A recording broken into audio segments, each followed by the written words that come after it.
Celebrate our fathers. Celebrate them. Celebrate them. Amen and amen and amen. At this point in time, in the best interest of time, I'll ask all of us to stand up, to be upstanding rather, because I want to give us great testimonies of the workings of God in this place. And if you know your hands are not borrowed or hired, they are not being given to you on hire purchase, I'm asking to celebrate God with the voice of triumph. You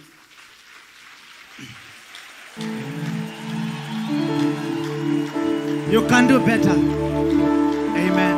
Amen. Amen. Now that was a rehearsal.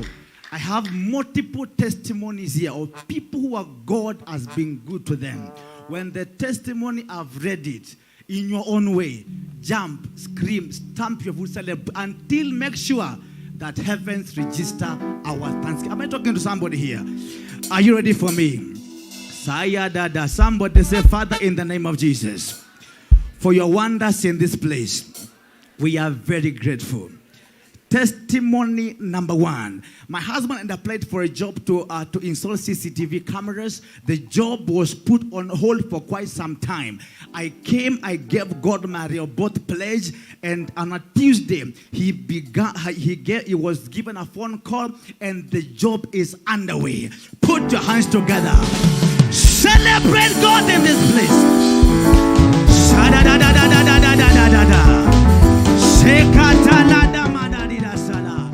Testimony number two. I came for Shabbat. I was so sick after coming for this Shabbat service. I wanted to sit at the back to be able to excuse myself when it was time for me to leave.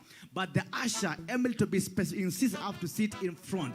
I was afraid I would not be able to stand for long. But by the time the service was over, I was okay. Glory to God. Put your hands together. Celebrate God. Are you celebrating somebody? Amen, amen, amen. Testimony number 4. I came here and I began to serve God. And after being in several churches, not being able to serve God with consistency, when I came here, grace of God did locate my life. I'm being able to become an effective kingdom worker. Put your hands together. Celebrate God. Amen, amen. Next testimony. When I came here, God sent me divine helpers. I began business and I had no job. And God every single day is expanding my business. Put your hands together. Celebrate God. You can do better, somebody. Amen and amen and amen. I testify of divine connection. While serving God under this grace, God opened a job opportunity for me in 2020 after many years of unstable employment. Glory to God. Put your hands together. Celebrate God. Testimony number next. Expansion and capacity. God has opened a door for me, gave me a scholarship, and I'm already in school. Put your hands together. Celebrate God in this place. Those are all testimonies by one person, Kate G. Kate G. Once again, celebrate God in this place. Hallelujah. Next testimony is from Rachel W. Rachel W. I joined VAC and we had the property issue, a court case after court case, many years of court case, and God has given us victory in that court case, and now we are building. Now we are building. Now we are building. Now we are building. Give him the praise. Testimony number 2 of Rachel W. She said, I've been able to usher so many to the kingdom of God, leading souls to Christ, and especially my people at my place of work. Celebrate God for that soul winner. Better for God, better for God. Amen. Another testimony here. This one is from PA. PA. If you know what PA means, God is on your side. Somebody say PA. PA. PA. Pastor Alice. Pastor Alice. The one and only Pastor Alice. Amen. And wait till you celebrate my testimony, please. Amen. I came here coming from a dysfunctional marriage, and God has been so faithful to me. Testimony number 1. All my 6 sisters, all of them, now born again and in this church. Celebrate God. Celebrate God. Celebrate God. Are you celebrating or you are jealous? All our sisters born again, members of the church. Keep clapping, somebody. Amen. the years. But now he owns several acres of land. Celebrate God that is able to establish a man even at old age. Amen, amen, amen. My sons have been a product of the God's favor academically, locally, and internationally. Celebrate God for international doors. Are you celebrating somebody? Amen. Testimony number 4 from PA. Land ownership. Our pastor is a landlord. Celebrate God. Testimony number 5. God called me to serve him. It still amazes me.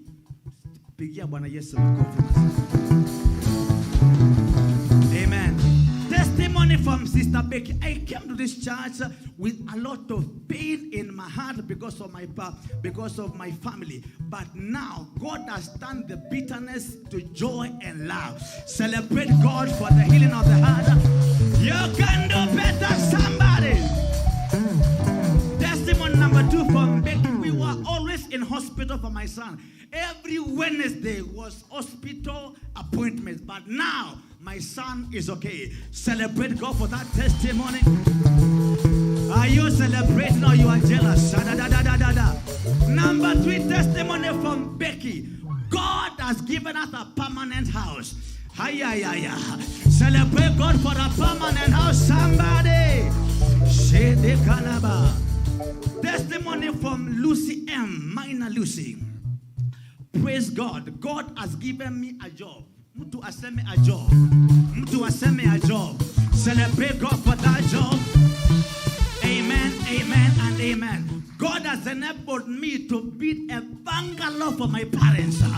Hey!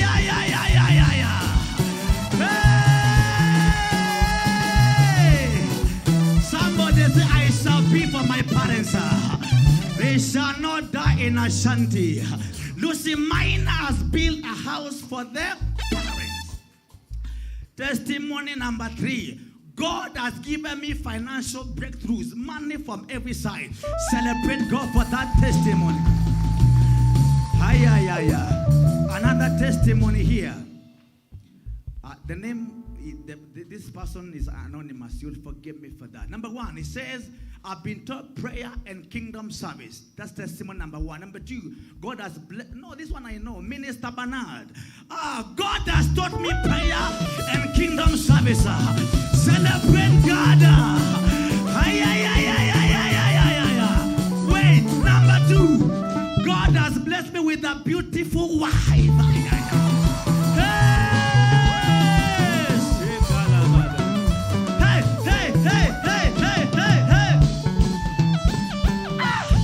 Somebody say a beautiful wife.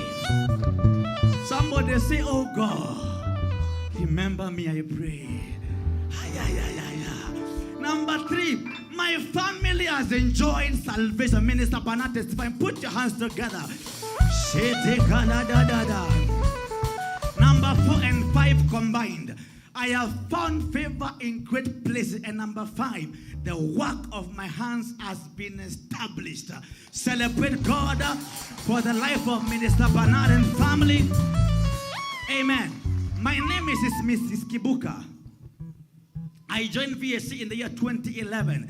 I did not have a business, but as we speak right now, my business is up and running. Celebrate God in this place. Amen. I am Mary Wairimu. I joined VAC. I thank God for the deliverance of my family, and God has healed all of us. Celebrate God for Mary. Why, you can clap, you can do better, somebody. Amen. This one is from Hope. Yeah, I'll give you to their 3, but in the best interest of time. Testimony number 1 from Hope. She said, I was believing God for a visa or a passport rather, and they asked me to give them money to bribe them. I said no. I said I'll give that money to Rehoboth. When I gave the money for Rehoboth, a week later I was called and my passport is ready. My passport is ready. My passport is ready. So now you've been given the shortcut. You don't have to bribe for the passport. Just build for of God, God will build your life. Am I talking to somebody here? Celebrate once again. Celebrate once again. Amen, amen, amen. We were, the same lady called Hope. We were believing God for my mother's UK visa, UK, United Kingdom. And God of this that did it. She was granted the visa last month, and she's traveling anytime from now. Anytime from now. Hey, shadadadada. They are so, we thank God. My name is Emily. I thank God for the season of Jubilee. I got a salary rise last month, and it was a prayer point this year. Just like that, salary increment. Celebrate God in this place. My name is Florence. I was almost losing my marriage, but Reverend prayed for me after some few months of being separate from my husband. And one month I found 7 missed calls from my husband and 2 from the mother-in-law. I thank God for the restoration of my marriage. You can do better, somebody. You don't understand the pain of losing a home. You can do better. Amen and amen and amen. I think I'll give you maybe one more. There are so many. Mrs. Githinji, praise the name of a living God. I was diagnosed with cancer, but as we speak right now, I am cancer free. Hey!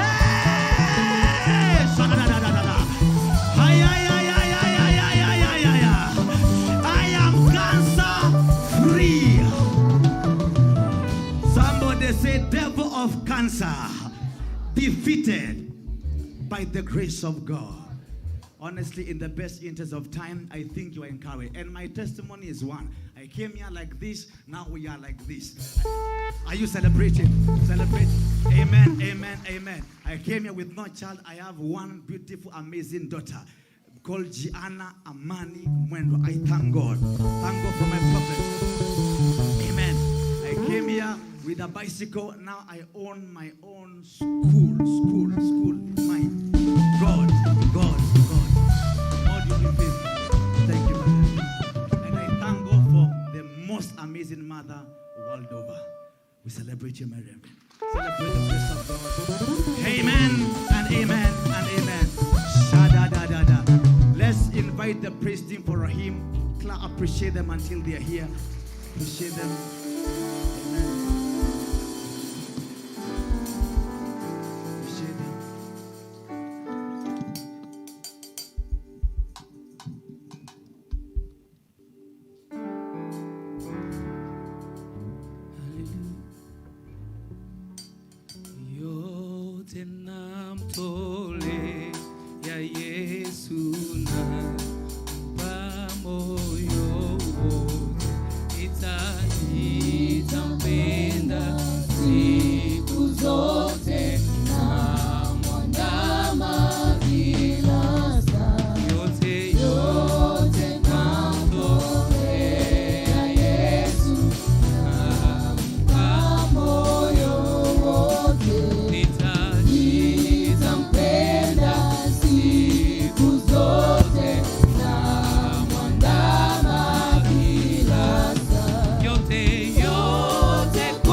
Parents here, if somebody had a microphone, I would really appreciate wazazi just to tell us who you are na tuwakaribishe tu.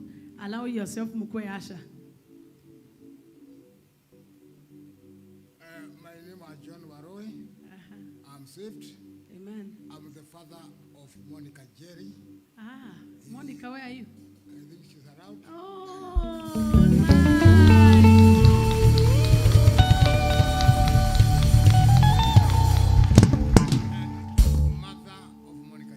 Wow, you have raised her well. Thank you. Wacha mami atusalimie kidogo pia.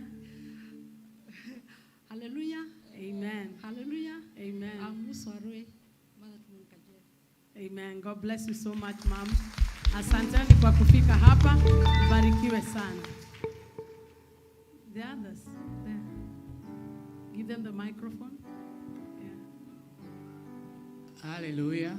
Amen. I am Bernard Muchoki. That sounds familiar. I'm saved. Amen. I've come all the way from Ranga. I'm father to Jane Muchoki. Where are you, Jane? Our graduate there, Mama Sarah. Hey. Amen. Karibu sana, Dad. Bwana Yesu asifiwe. Amen. My name is David. I'm born again. I love the Lord. So thank you, Reverend.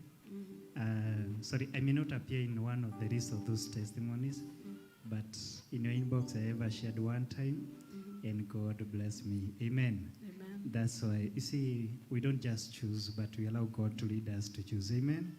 Hallelujah. Oh, thank you. Okay. So you chose right. We can see the joy on your face. Amen. Praise God. Amen. My name is Agnes Wagesh, and I am saved. Amen. I came here because of Mase Mudoni. Maseweko. Hey, beautiful. Praise God. Amen. I'm Catherine Mwagi. She is my mom. We came for mercy from Gilgil. All the way From Gilgil. Wow. What a loving family. Amen. Jina langu naitwa Bishop Jue. Bishop. Bishop Jue. Bishop. Na umekaa nyuma hivyo? Leo nimesema nibarikiwe Ukae hapa. nyuma. Amen. Asante Bishop. Niko sawa kabisa. It's okay. Minister Addition, it's okay. Nimetoka Embu. Nilikuwa nimekuja kusalimia rafiki yangu mmoja anaitwa Kamau. Sasa sikumuona, ikaniambia atakuja saa 8. Sasa maana mimi hupitia hapa mara nyingi sana. Nikasikia ninavutiwa kuingia hapa.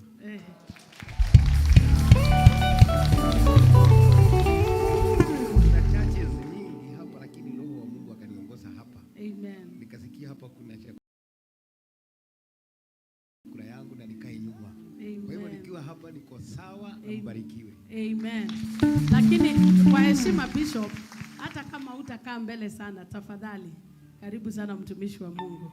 So you can push to the side and allow him to sit somewhere a bit more convenient, where there is no a lot of staff. Thank you.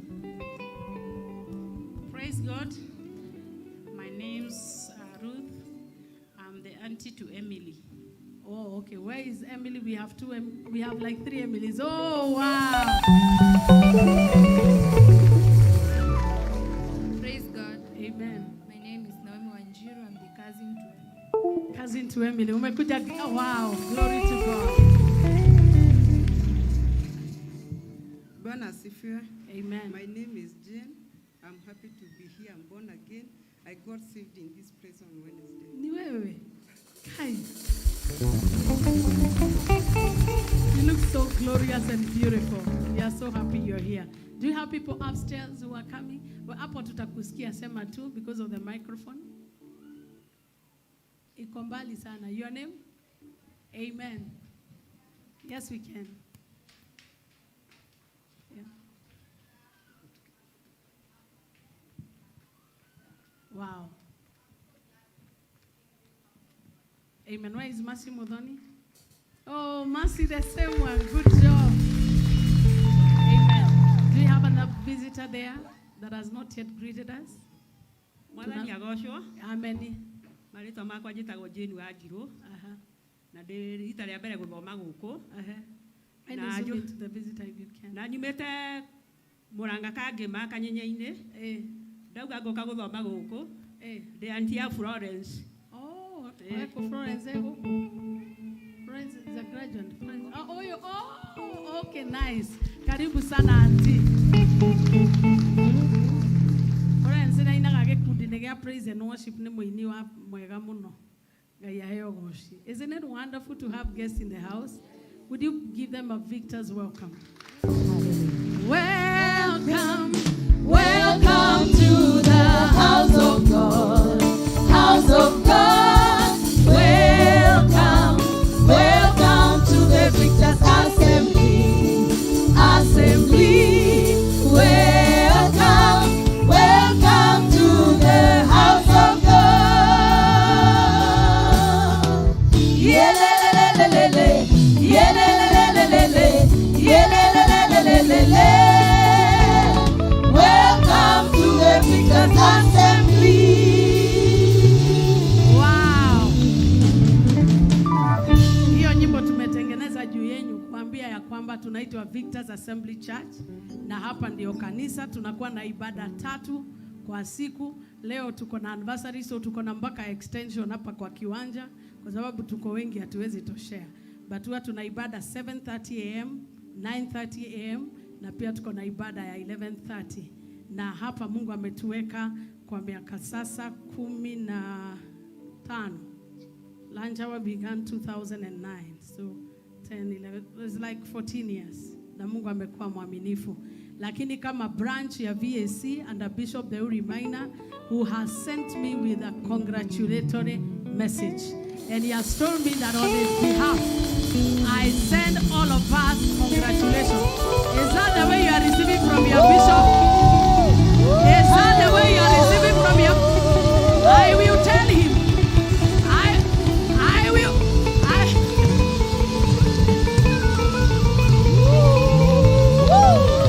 Celebrating better. His covering has worked for us, isn't it? Bishop Deuri Maina in Kikuyu, God bless you. Hey. Amen. You may have your seats. He would have wanted to be with us, but he has a big delegation that is visiting. You know, God has given him a lot of influence in Kiambu County. So yesterday he hosted a delegation of 700 people that were requesting to be prayed for and to be ministered to as they oversee the elections. And it's quite an honor that God has given him the anointing to be a statesman. So that's why he was not able to be with us, but our women's conference is coming. He is going to be here. Amen. Women conference here too in Anza on the 24th, which is this month. It ends a Thursday. We will have lunch on a Wednesday, evening service. We'll do the opening service. And then Thursday, we are going to have lunch hour and evening service. On Friday, we are going to have lunch hour and evening service. And on Saturday, somebody say Saturday. If you're single, shout yay. If you're single, piga kelele za shangwe. Hamjakula breakfast? Okay, if you are married, wapi nduru kwa Yesu? Oh, marriage wins in this place. So we are going to be having workshops in the morning. We'll be having the singles. Anybody that is single with one of the best relationship coach that we've had before in our Gorgeous Woman. So we are going to be having a meeting with them from 9. And then we are going to have just a talk to talk about it. And then in the afternoon, we are going to have a session, not in the afternoon, actually immediately after that. All the married women. And then Apostle Judith would want to have also a session later for the widows. Anybody that is a widow, she's one of our guests. If you look at her at 72, you will begin to rethink how you live your life, because God has blessed her and she's full of fire. Those of you who've never met, is a woman who led prayer during the Kenya diaspora meeting at Bomas. That fire brand. She's a powerful woman. We've ministered with her in the US, and she's just awesome. So one of the key things that you need to do is mobilize. I don't want to make excuses that haijakujo kwa sababu kuna elections. Na zimepita. Did you realize everybody now uses COVID as an excuse? So make sure we mobilize, and every service will be important, because we'll be having Apostle Jennifer. I will also be having Apostle Judith. We are going to be having Reverend Ruth Wamuyu. Let me teach you a tradition. Wait, even if you don't know the visitor, celebrate them. Apostle Jennifer.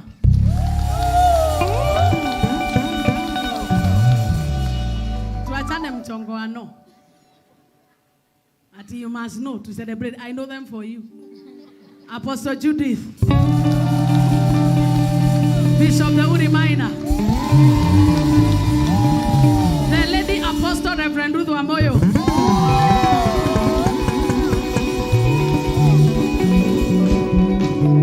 So let us learn the art of celebrating gifts of God. Because one day it will be your turn. What you give, the angel is measuring. We talked about measurements on Wednesday. God is still measuring. I am so honored. Let's read the Bible in the book of Isaiah, the scripture that told us, Isaiah 14. It shall come to pass in the day of the Lord, the day the Lord gives you rest from your sorrow and from your fear and the hard bondage in which you were made to serve. Verse 4. That you will take up this proverb against the king of Babylon and say, how the oppressor has ceased, the golden city ceased. That will be our slogan this year. As we begin the next 12th year, that shall be our testimony. How has the oppressor ceased? Ha! The yoke of the oppressor will not oppress us anymore. I'm not hearing your amen. Because God has already ushered us today to a season of Jubilee. A season of Jubilee means that we have entered into his rest. So we have struggled and labored all these other years. It has not been easy, neither has it been hard, because he has been with us. But in this coming year, remember the scripture, that how has the oppressor ceased? The golden city ceased. Because God will give us rest all around. Tell your neighbor, you will rest. Prophesy to them even if they don't want to hear you, you will rest. God has not called us to labor. He has said, come unto me, all ye that labor, and I will give you rest. It is a desire of God you be restful. And that is what God will give us, because the 12th year is a year of government. Oh, and where there is order, there is rest. God will order our steps this year. Open up your mouth and begin to tell the Lord, as we get into the next 12th year, Lord, we pray that the operations of the oppressor shall cease. Open up your mouth and make a prayer to God, that by the time we get into the 12th year, Lord, that the operations of the oppressor shall cease. Make it intentional. Make it intentional. Lord, we pray that as we get into the next year, let the operations of the oppressor cease. Magnify your glory in our ministry, O God. Let there be rest from the oppressor. Let everything that has been looking cold and has been oppressing us, Lord, we pray that in the 12th year, usher us into your rest. You can take it to another higher level. Come on, do it like a spiritual man. Lord, we pray that, Lord, we will check out this proverb against the enemies of VAC and say, how has the oppressor ceased? How has the oppressor ceased? How has the oppressor ceased? How has the oppressor ceased? Oh, we stop all the operations of the oppressor, oppressors of witchcraft, oppressors in our environment. Lord, raise a standard against the oppressor. As we get into the next year of our church, we pray that the operations of the oppressor shall cease.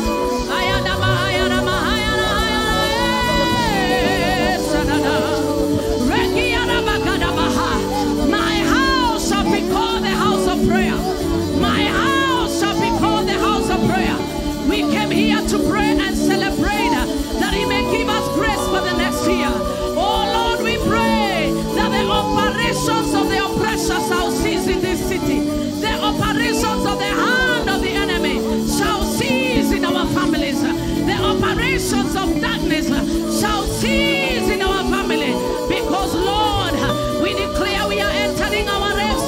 Lift up your hands and tell God, by your mercies, usher us into your rest. By your mercy, the Bible says, let us labor to enter into his rest. In the Bible, let us labor. Open your mouth and tell him, by your mercy, oh God, usher us into a season of rest, economic rest, marital rest, ministerial rest. Oh, come on, push it in prayer. Give me some strength.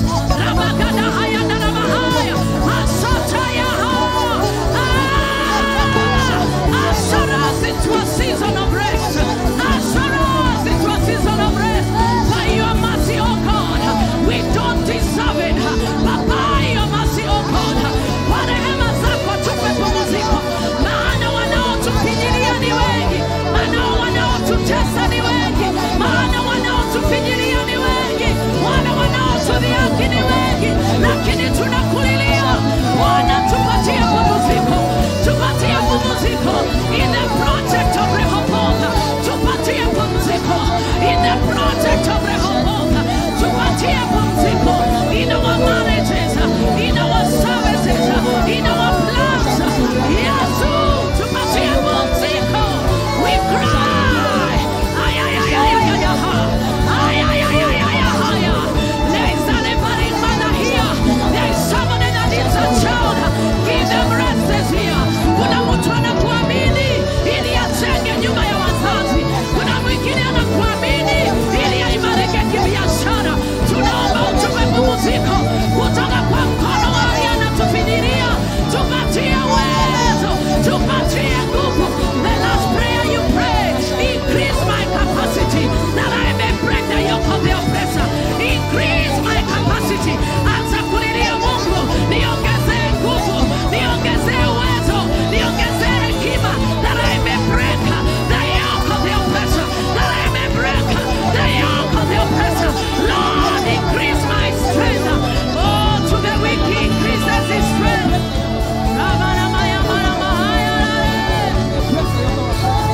Let us therefore labor to enter into his rest. Begin to pray, God, increase me. They grow from strength to strength.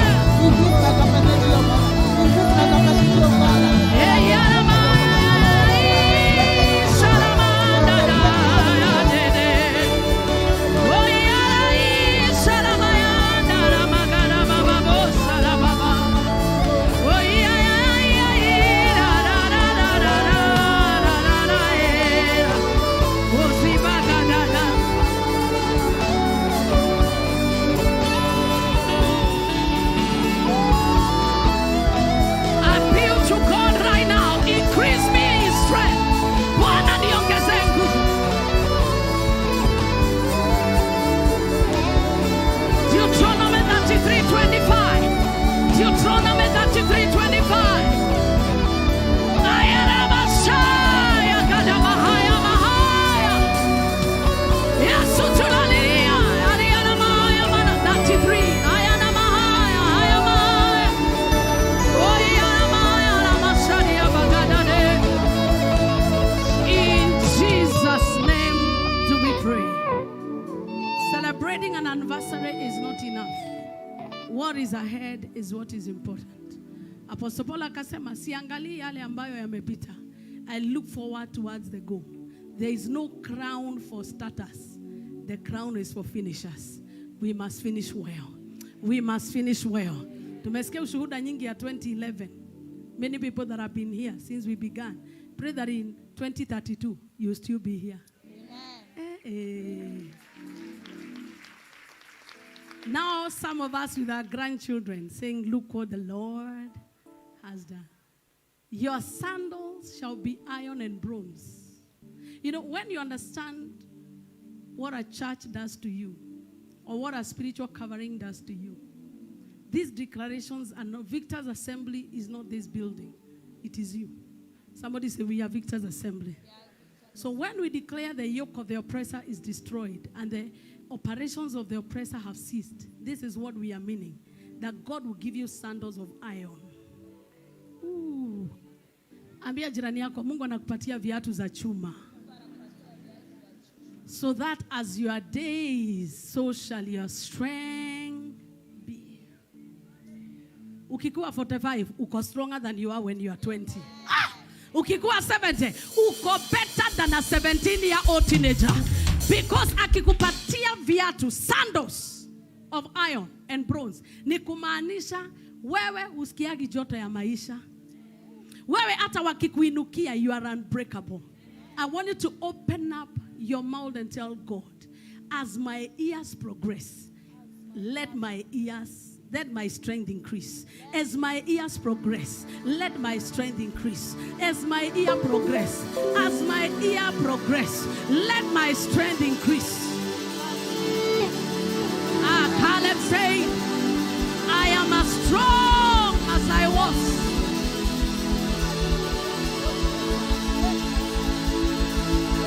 I am as strong as I was 40 years ago when Moses sent me.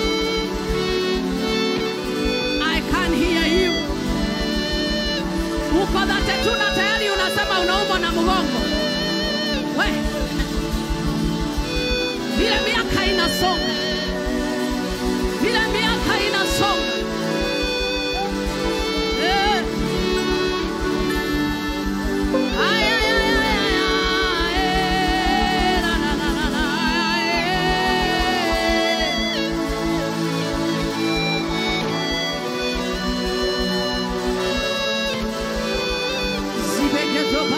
Let's stand up on our feet as we worship God.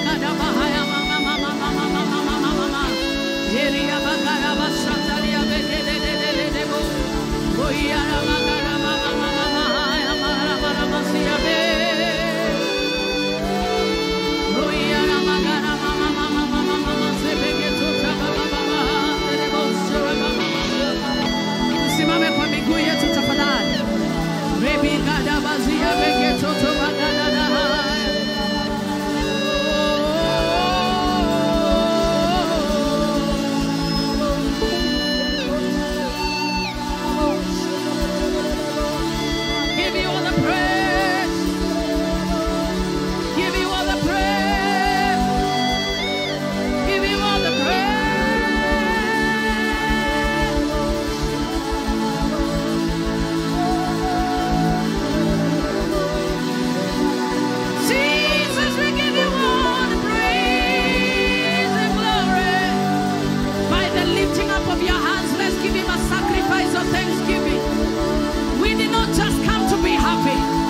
We came to acknowledge him.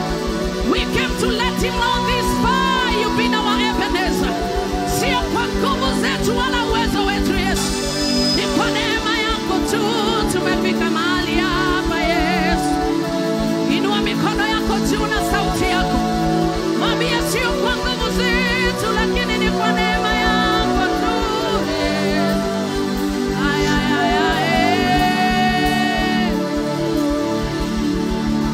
Father, we give you praise, we give you glory, we give you praise, give you glory, give you glory, give you glory, give you glory, give you glory, give you glory, give you glory.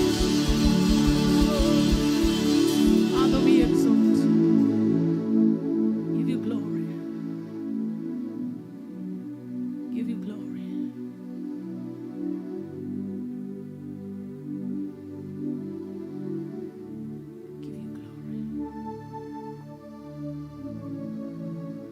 You reign, you ancient Zion's King, Kadosh, Kadosh, you are mighty on your throne.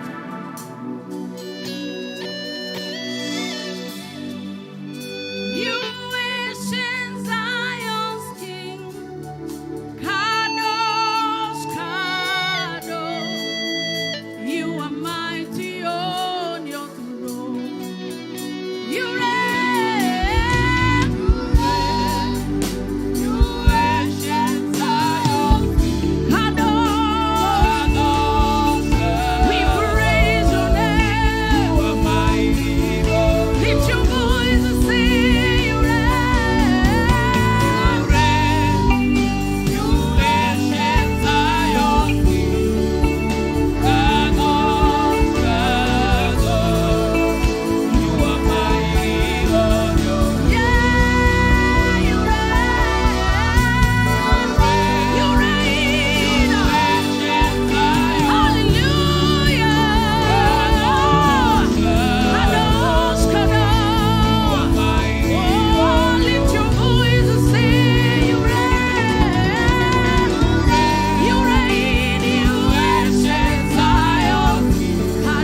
Impressing me that we need to be intentional this year.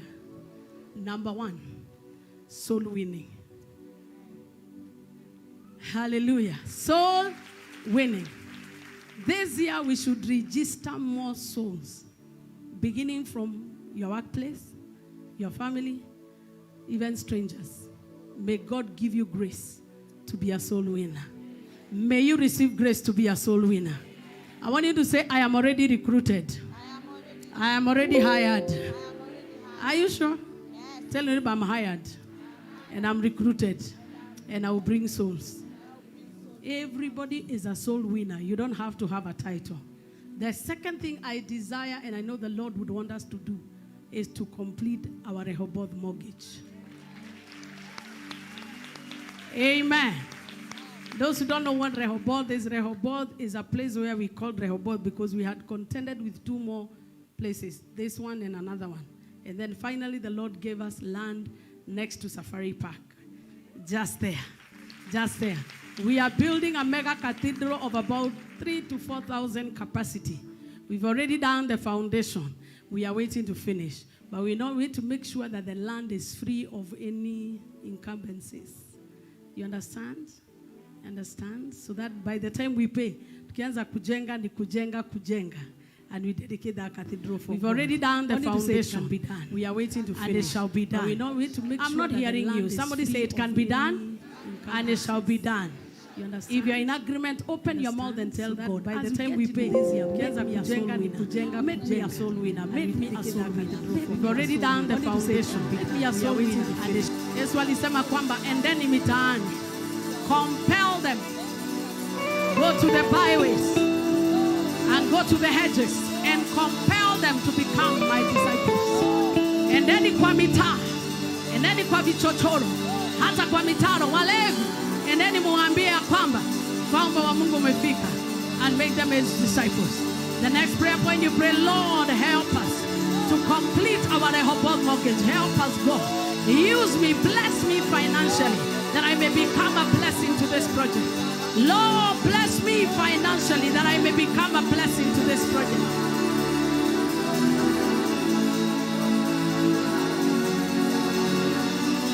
Oh, you can do better. Tell God to bless you financially, that you may become part of what He is doing. You can give your million, you can give your 200, you can give your 100, whatever God will give you.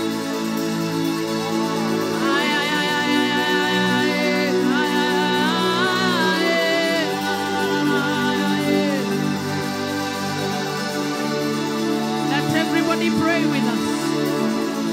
We do not build because we have money. We build because we proper. We don't build because we are competing or we feel like we want to. But we build because we need Him to be honored in our midst.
Jesus' name.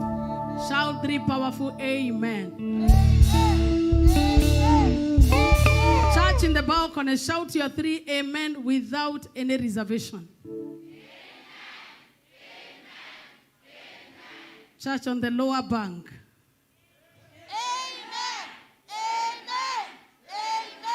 The ground have it. So we are putting another competition to you. Now this one is of dancing. Before we hear the word of God. I was just telling you what we have in store. What have I said we are expecting the 12th year?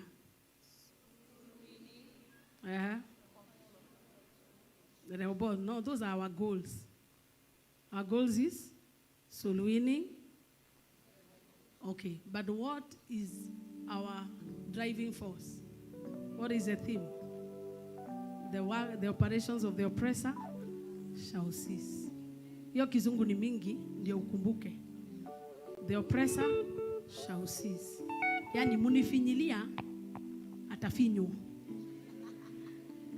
Si ni kweli? Wanaonifinyilia watafinywa. Wanaonifukuza watafuku.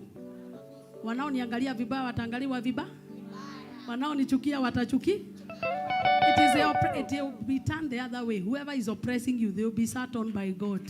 Let me see which person can remove themselves from the leg of Jehovah. Are you ready?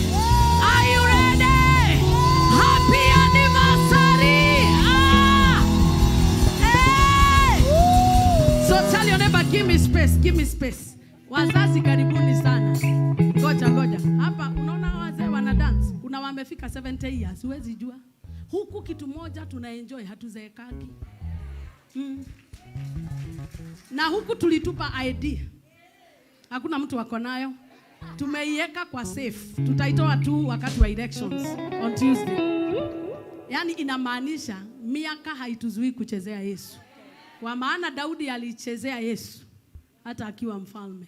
Tuna nafasi. Hallelujah. So ambia jirani ya kupe space.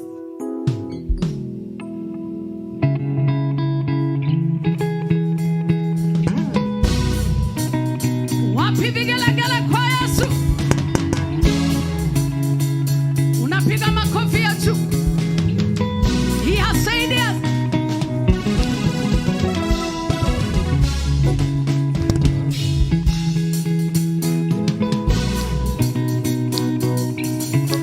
Unapiga kanduru jameni, siniani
intention to harm you. Intention to harm you. They have been overturned. They have been overturned. Overturn, overturn, until it comes to the one whose right it belongs. Overturn, overturn, overturn, overturn, overturn, overturn, overturn, overturn, until it goes to who the right belongs to. That's what the Bible says, that overturn, overturn, overturn, until it goes to whoever the right belongs to. Whatever is owed you by life. All these years, you are 42 and you have nothing to show. There will be an overturning. Amen. The oppressor will be where he belongs. Underneath your feet. Underneath your feet. Underneath your feet. There is some work we are doing in the atmosphere. You may not know, you are wondering, why is she not living here? There are territories we are shifting right now. There is a power of the oppressor in Nairobi we are shifting now. There is a demon of violence we are shifting in Kenya. Let us shout to Jesus.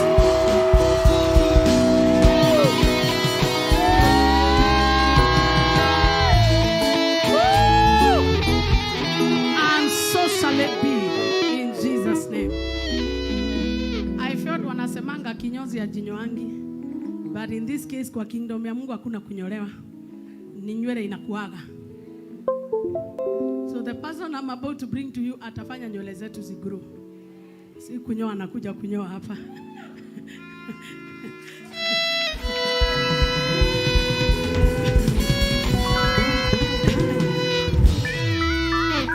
I can confidently say she is my daughter. God brought her to me in a season in her life after working for God for too many years. And then everything she had worked for was taken away from her. And she came to a service like the way you came. And through the word of knowledge, I called her. I met her where she was in the congregation. She was dressed normal, in a jeans and a t-shirt. There is no way I would have known she's a woman of God. But Mungu akaniongoza, and I spoke words in her life. And she had decided she will never be called a pastor. She will never be a pastor. But after that encounter, the rest is history. The rest is history. The rest is history. And God spoke to me and told me that it is not fair for somebody that has been on the altar for 20 years to go back, because she also does hairdressing, to just sit back and do hairdressing. So I told her, we will look for a space no matter how small, but let the devil know that you're not quitting. So she's been in Kariobangi South for the last 3 years. 7. Hazijafika? Zimefika? Jehovah, 7 years. They learn so fast. Look at me, I don't even know the birthday of my child. Jehovah, forgive me. I think I'm excited. And what is happening is that I am also believing God that this year will settle them to their place.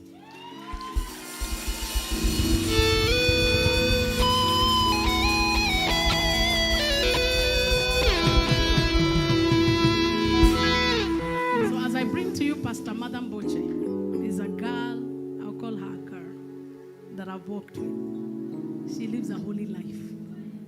She's honorable. It is not easy to come from another denomination, come submit to another strange looking fire. Scatter, die, somersault. But she has managed herself so well. Put your hands together as we welcome another part. Pastor Mboche, welcome her until she gets here. Oh, I am a proud mother. In case you're not a proud brother or sister, you will not clap until she gets here.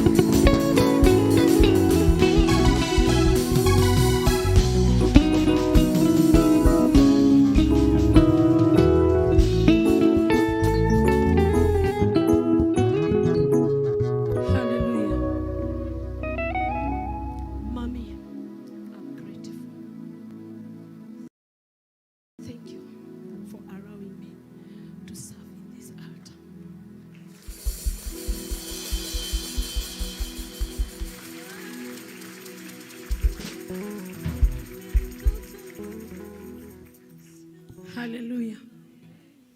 Tell your neighbor, she is that woman. One day she was nobody. But this grace made me who I am. Hallelujah. If I say that I'm a daughter of this altar, I would be lying. The Lord has done great things in my life through our mom, through the grace you carry. Every time I feel stronger and stronger. When I look at her, I feel I'm starting. Every now and then. Every now and then. Every now and then. Hallelujah. Nashukuru Bwana kwa sababu ya nafasi hii. All our ministers are here. It was a short notice, but we decided that we will come.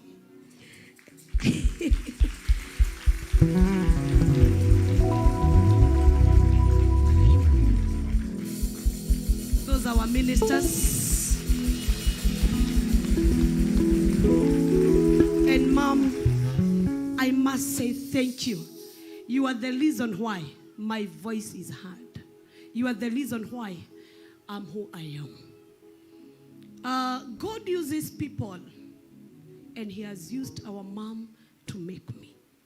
I was nobody. I was that. All the glory to God. Wow. And ukikaa kwa hii mafuta hautaisha. Kama mimi si kuisha. 2016 I had nothing. Na alinipenda kama sina kitu. That is why, however hard it might be sound, I'll still submit. Hallelujah. The higher I go, may God help me always to remember that day. And when God lifts you up, always remember that day when you needed somebody to tell you, yes, you can. Yes, you can. Yes, keep on moving. Always remember. Hallelujah. Hallelujah. Mommy, thank you so much for giving me this chance to come and serve God in this altar. I don't take it for granted. Kariobangi, we are doing well, and we thank God. Regardless of the challenges, we are moving. We are moving every day. Every day we are moving. Hallelujah. Hallelujah.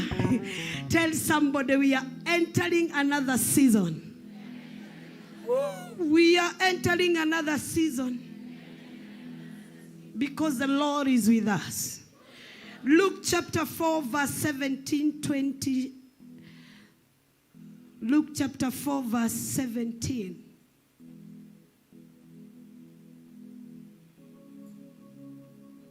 Yeah. Luke 4 verse 17. The Bible says, let us read together.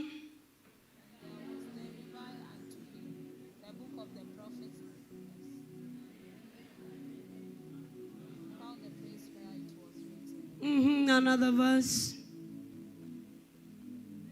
The Spirit of the Lord is upon me because He has anointed me to preach the gospel to the poor. He has sent me to heal the brokenhearted, to preach the deliverance to the captives, and to verse 20. Verse 20. And he closed the book and he gave it again to the minister and sat down. And the eyes of all them that were in the synagogue were fastened. Ooh, and he closed the book and give it back. Father, we thank you. Thank you for such a time. Speak to us. Your servant is ready to be used by you to the glory of your holy name. We thank you and we love you. In Jesus' mighty name we pray.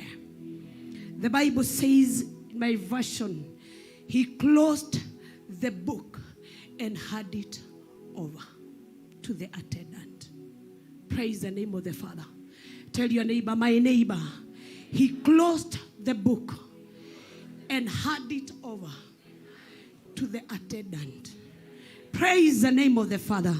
The Bible says after the baptism of Jesus Christ, he was taken to the wilderness for 40 years. where he was tested, tried, and he was qualified to be called a man after God's heart and to become the Son of God. The Bible says, then he was rejected where he was born. And kama kawaida yake, akaenda akaingia kwa sunagogi, akachukua kitabu. Nafikiria ni Biblia. Akafungua mahali ambapo pameandikwa ya kwamba the Spirit of God is upon me, for he has anointed me to preach the gospel to the poor. And then verse 20, the Bible says, he closed the book and handed it over to the attendant. Praise the name of the Father.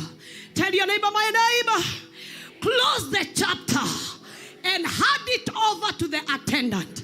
For we are entering another season. Praise the name of the Father. Close this chapter. Close the chapter and hand over to the attendant. Close the chapter. Close that chapter. Close that season. Close that negligence. Close that shame and hand it over to the attendant. For we are entering another season. Number 11 stands for greatness. We are entering a season of greatness. Praise the name of the Father. The Bible says after Jesus came from the wilderness, he was tested by the devil. And after he was tested and tried, he came where he was born, and everybody rejected him. Nobody received him. But the Bible says he entered to the nearest synagogue as it was his behavior every day. And he asked for the book. The book was in synagogue. He did not come with it. Praise the name of the Lord. Tell your neighbor, my neighbor, the book was in the synagogue. And the Bible says he turned the page where it is written, the Spirit of the Lord is upon me, for he has anointed me. And then after reading the whole verse, he handed over the book to the attendant. What does it mean? It means that enough is enough. The world has been so noisy. I have had enough. I have had enough of you. I hand over that chapter to you. You know more better than I know. You know that you can do better than I can. But I hand that over to you. For I know now I am entering another season like none other. The Bible says when he led the chapter and hand over, he sat down and then says, this word will be fulfilled today. Here. Today. Here. Verse 20. This 21. And he began to say, let us read over us. And he began to say to them, today, Sema, today, the scripture is fulfilled in your hearing. The Bible says in something, there is a version that says today here. Why today? Why today? The day before tomorrow, before they bring other adabracadabra, it will be already have been fulfilled. Before waseme kile wanajua, itakuwa inatimia sasa. Before waseme vile wanajua mengi, itakuwa tayari inatimia. And why is it here? Kwa nini it's here? Because the Bible says, ukitaka kujua kwa nini ni here, you look at yourself in this revelation of the scripture. Where are you in the revelation of the scripture? Where are you? Because it will happen here. Here. Where are you in this scripture? Here. Praise the name of the Lord. Here. In the revelation of this text, where are you? Because it will happen when? Today. When? Praise the name of the Father. It will happen here. And when I was reading my Bible, I was trying to understand, why did he say here? Because he wanted to know where you are in the move of God. When God is moving in this sanctuary under the grace of our mother, where are you in the move of God? Because here in this anointing, this scripture will be fulfilled. Where are you in this liberation? Where are you in the move of God of this altar? Where are you in the move of God in the life of our reverend?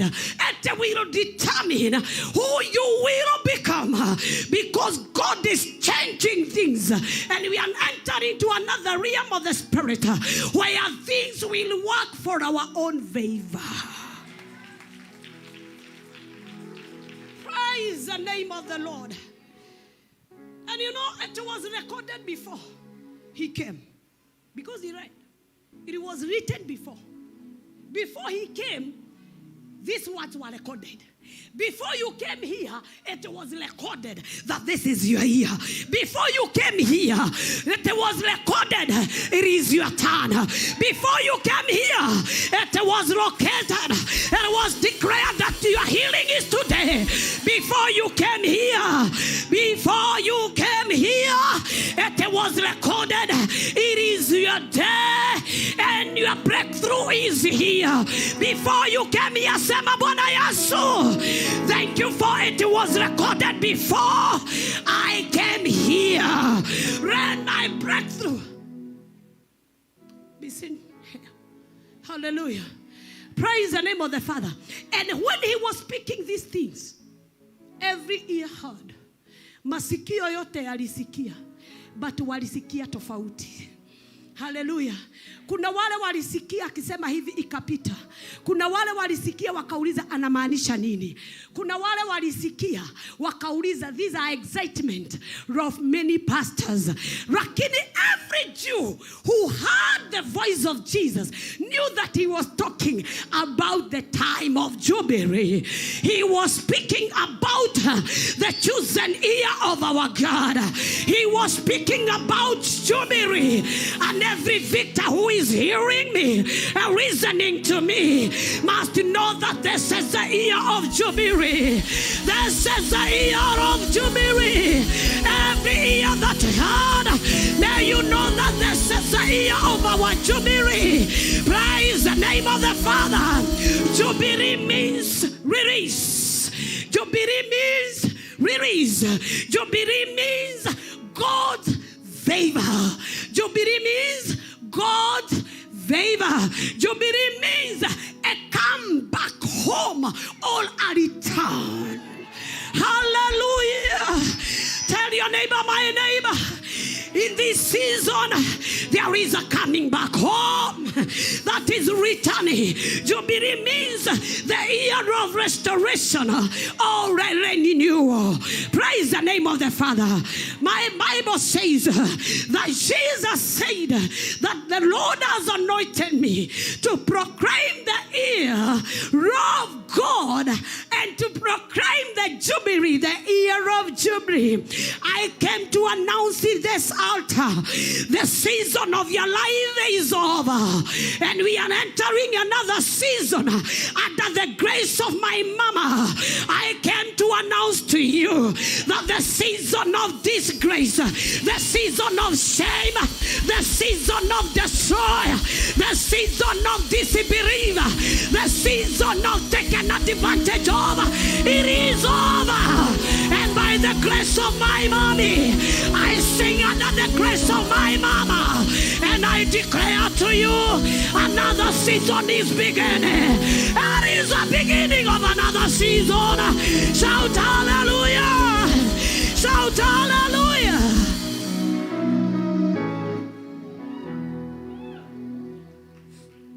He has sent me to proclaim the year of our God. The ear of our God. Praise the name of the Father. Praise the name of the Father. The ear of God's favor. What does the word favor mean? A word favor means to bow or to lean in the kindness, in the direction of the person or the one who is knowingly inferior. Hallelujah. Leaning on this side. Can you try to lean on somebody's direction? Praise the name of the Father. Leaning on the direction. I came to bring to you the Lord who has chosen to lean on your side. I don't know who you are. I don't know what is your name. You have been saying, oh God, who I am, and I don't know where I'm going. But today the Lord has decided to lean on your side. To lean on your side. I don't qualify for this, but anyway, the Lord has decided to lean on my side. I don't have cash that can promote me, but anyway, the Lord has decided to lean on my side. I am not that beautiful than you are, but anyway, the Lord has decided to lean on my.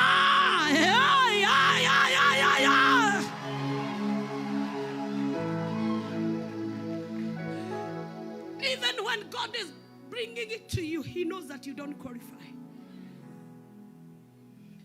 Even when He's giving you that house, He knows that you don't qualify for it.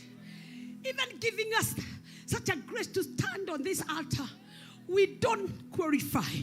But anyway, the Lord has decided to lean on our direction. Praise the name of the Lord. Praise the name of the Lord. Jehovah, we worship you for the have you decided to lean on our side. Tell God thank you because He's leaning on your side. No connection, but the Lord has leaned on my side. No cash, no enough flow. Hallelujah, but the Lord has decided to lean on our side. Praise the name of the Father. This year that we are entering, you will not make it because you have money, but because the Lord has decided to lean on your side. Your business will work, not because you have enough customer, not because you have enough stock, but anyway, the Lord has decided this church will become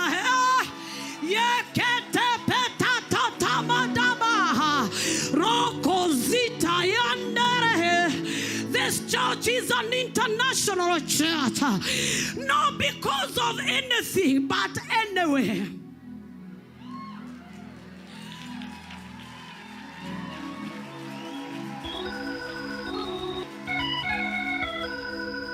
Hallelujah. And this year, God has decided to lean on our side. Hallelujah. You ask me how? How? Pastor, tell us how. Even me, I don't know. But when I was reading the scripture in the book of Exodus, chapter 33 and verse 12, the Bible says Moses, he did not know how to talk. Even the language, ni kama hii yangu tu. Lakini Bwana anyway, akamwangalia akajua, oh, I have seen a man who can lead my people. Praise the name of the Father. Many disqualified him.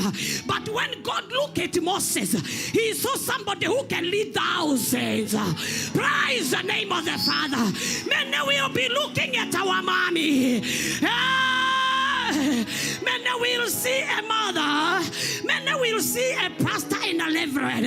But God in heaven is seeing somebody who will lead nations. Nation plus nation plus nation plus nations. Madharau yako ni kidogo. Abia jirani. Madharau yako ni kidogo. Hallelujah. Kadogo. Ya hapa kadogo. International. She's needed internationally. Around me, this is a local church. For our mommy, she's needed internationally. So tumadharau to hapa.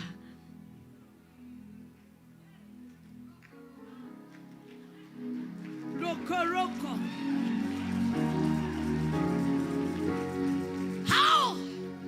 How? Pastor, we expected you to preach something else. I'll preach what I had. Hallelujah. How? Hallelujah. How will it work? And the way this Nairobi is shaking. And the way Kenya, kila mtu ako hivi. I am the Lord who chose Noah. Hallelujah.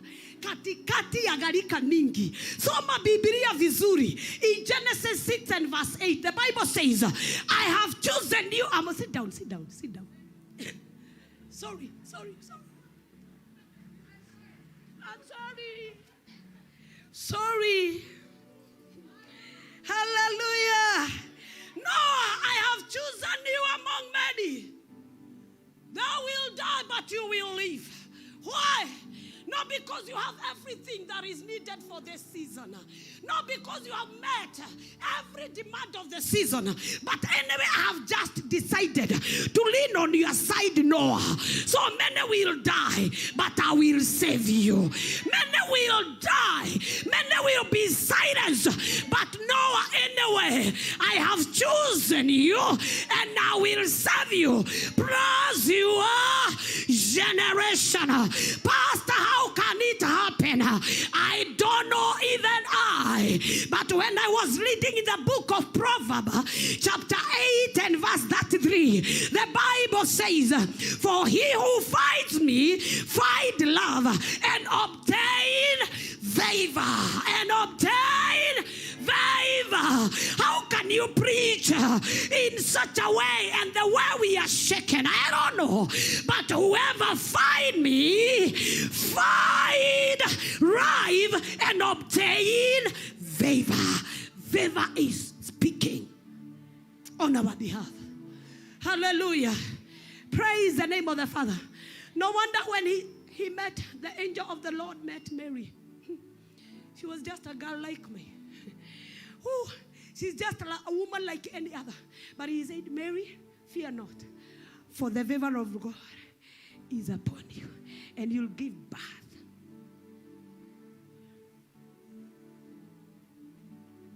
To the one who will save the whole world. Mary, be strong. Praise the name of the Father. Hallelujah. And when we enter in that season, the Bible says in Isaiah 60 and verse 10 that foreigners will build up your walls. Foreigners will build up your walls because it's not your choice. It's not the choice of the people. It is not people who are determining whether you'll build.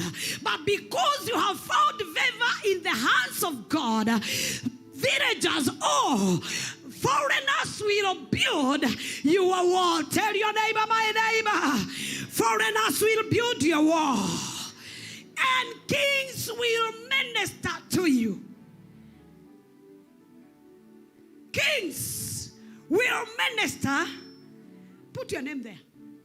I wish we can be given Isaiah 60:10. Isaiah verse 60. Chapter 60 and verse 10. Read there. And you put your name there. I, mother. Hey, are you reading with me? Are you reading with me? I, mother, the son of foreigners shall build up your wall, and their kings shall minister to mother. For in my wrath has struck you, but in my favor I have had mercy on you. Praise the name of the Father. They will build your wall. Say, Lord Jesus, oh God of mercy, show me your favor. Show me your favor. I can't hear you. Hallelujah. Praise the name of the Father.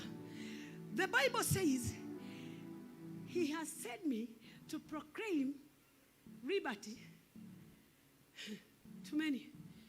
Praise the name of the Father.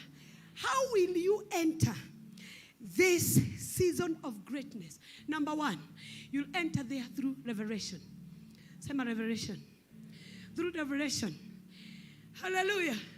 What does the Bible say?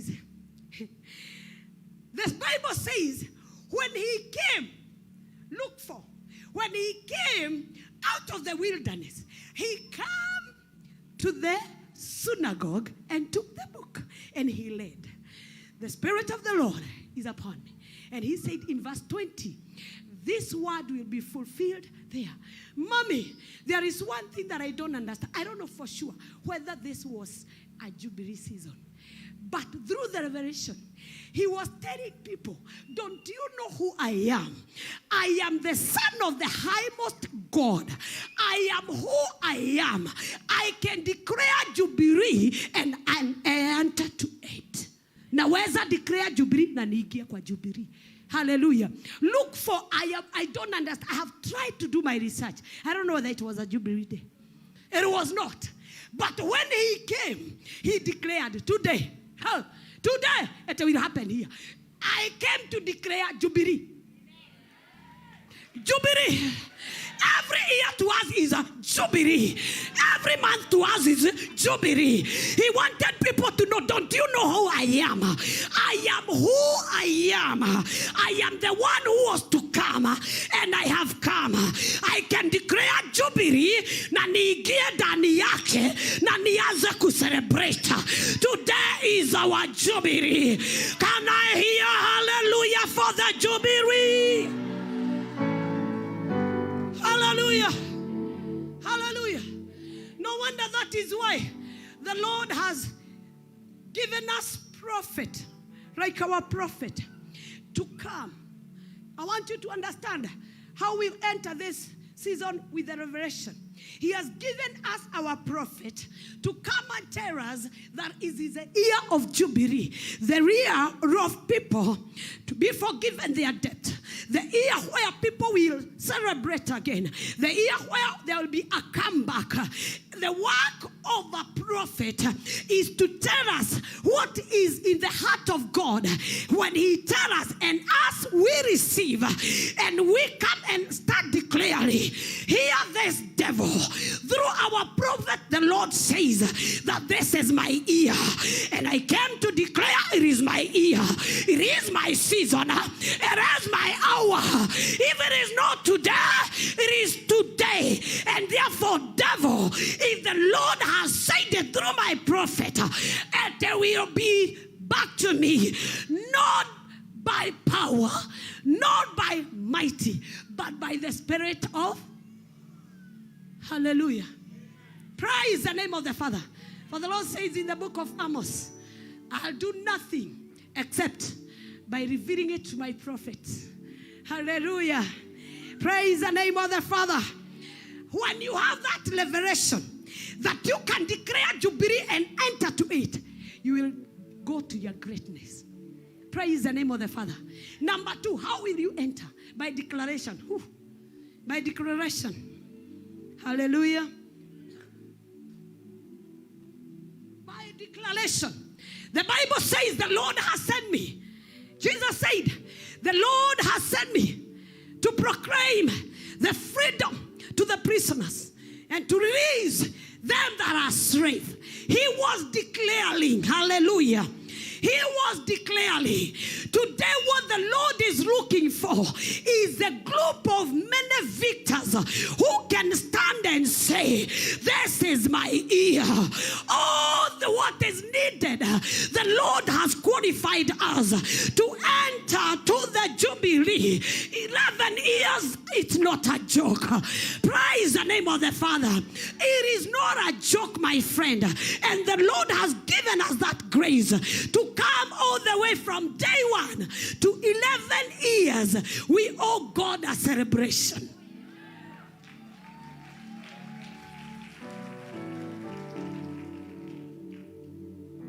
Jesus entered and declared, today, this word will be fulfilled here. It wasn't a Jubilee day, but he declared. You have the power to declare, and it comes to you. For as a man thinketh And out of the abundance of the heart. Hallelujah. Praise the name of the Father. What does the Bible says?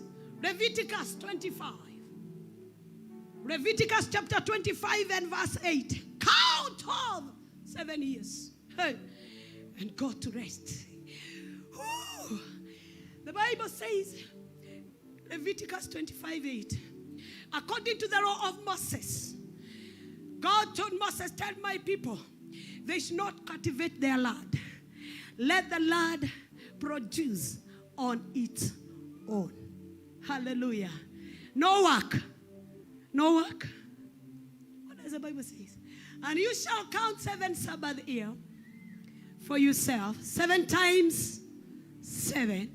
And the time of 7 Sabbath year shall be you 49 years. Hallelujah. And I am celebrating 7 years working under this grace.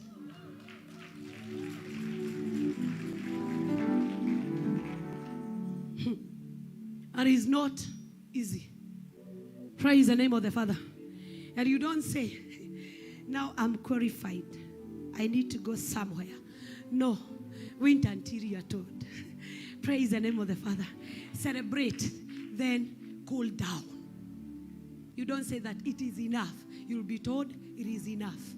Hallelujah. Praise the name of the Father. Count 7 years. 7 years times 7.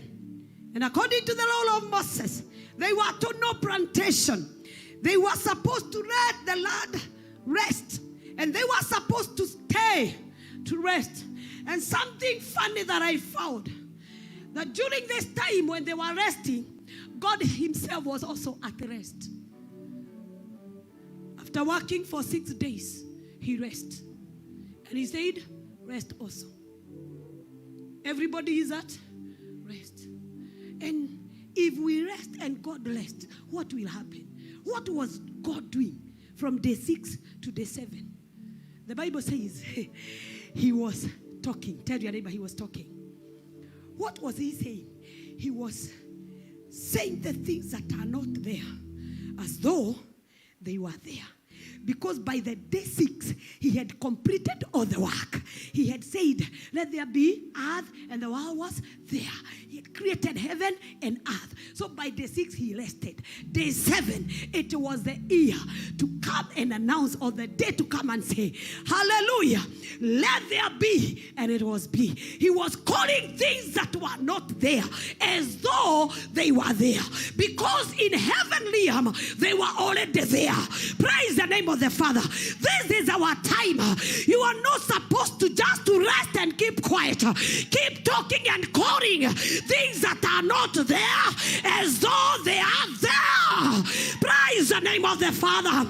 God was not silent. He was calling things that were not there as though they were there. And that is why when he got in her, praise the name of the Father, when he went to Exodus chapter 33 and verse 14, he said, oh ye Israel, my praise shall go with you, my presence shall go with you, and I will give you rest. I will give you rest. So Israel, when you go there, don't just keep quiet. Don't just roam around. Keep calling things that are not there as though they are there. During your resting time, call those things that are not there as though they are there. Because this word will be fulfilled today. Where? Hallelujah. Hallelujah. No wonder that is why David says in Psalms 116 and verse 7, he said, oh my soul, return to your rest. Return to your rest. For the Lord. For that is a draining praise. Return to your rest. I am calling you back to your rest. You are too noisy. Complaining over everything. Return to your rest. Tell your neighbor, my neighbor, return to your rest. Return to your rest. Matthew 11, verse 28. The Bible says, come to me, them that are weak, weary, and heavy laden, and I shall give you. Praise the name of the Father. Take my yoke. My yoke is easy. Hallelujah. No wonder. And it kept down in the book of Isaiah chapter 28 and verse 12. He said, he who said to them, here is your rest, gives rest to the weak. That is where we come in. Hallelujah. He who said, go to your rest, he gives rest to the weak. That is where, tell your neighbor, that is where I come in. That is where I came in. I was feeling that I'm so down. But when I read this book, I said, oh yes, I am down there. I am there now. He gave even to the weak. Praise the name of the Father. And you know, in your resting, God will provide everything. Hallelujah. Praise the name of the Father. And the reason why he wants you to rest, it is because you don't get lit because you are hard working. No. You don't get lit and you don't pay your bills because of your hard work. God can provide. He said, let the rod produce on its own, and then you'll see what I can do. Hallelujah. For the seventh year, the Bible says what?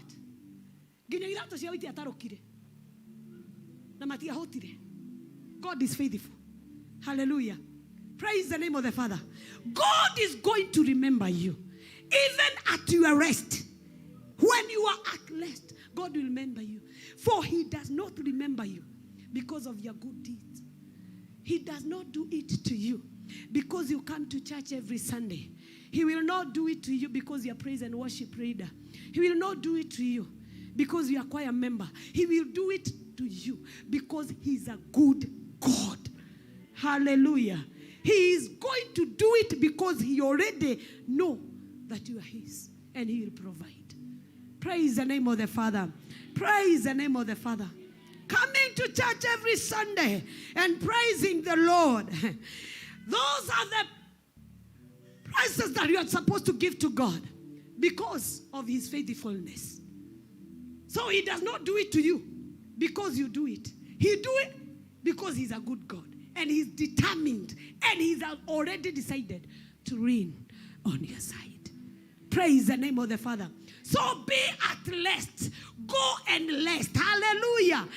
Enter your mature rest. What is a mature rest? You understand you are in a mature rest when these natural things zimeanza kukustua. Natural things zimeanza kukustua. Look at them how they are gossiping. Those things zikiacha kukustua ndio unajua umeenter the mature rest. You see, they are against me, all of them. What do you expect? Anyway, you are the one who prayed, God, let you come and walk with me. Then God said, come, I show you. Wale wanatembea na mimi, vile wanafanywa. Enter in the baptism of fire. Then you keep on telling us how they are mocking you, how they are against you. Come. Praise the name of the Father. And you lift up your hands and say, God, give me the grace that you have given our reverend. Then God said, you welcome to the baptism of fire. 11 years with the church. It's not a joke. Fire. Hallelujah. Unahudumia wengine wanakuacha kwa matabana. Praise the name of the Father. Hallelujah. Unawafunza kuiba. Naiba kukushinda wanaenda. When you think that now I will rest, they go. And you say, God, give me the grace that my leverage carry. Welcome to the baptism of fire. They know. Praise the name of the Father. Ukiacha kusturiwa na hiyo mambo, I will not go to church. I will not serve again. Because even when I tell them to say hallelujah, they don't say run to preach and to say hallelujah and to say amen to yourself, and then you congratulate yourself. What do you expect us to do? Hey, run to sing. Na Reverend has commissioned. By the way, if I come here, na akose kunitaja, I'm very okay. Next time I will come. Hallelujah. I don't need any introduction for me to come here next time. Amen. And I don't need any other title for me to come here. I just need to be who I am, with a heart full of greatness. And I come and say, Papa, I love you. Hallelujah. Praise the name of the Father. When utatoka kwa hizo natural things, zianze kukustua. Mami, hey, let her rest now. We are big enough. Never any time I have called her and tell her, I will quit. Instead, I tell her, my friend, oh, my mommy. When I look at you in Facebook, I feel that, hi, fire. Guys, yes. Hey. And I have ever, any day, called her at night. Mommy, they are beating me. I will surrender. Never. When it's too tough, I text her, Mommy, I am feeling like now I am starting.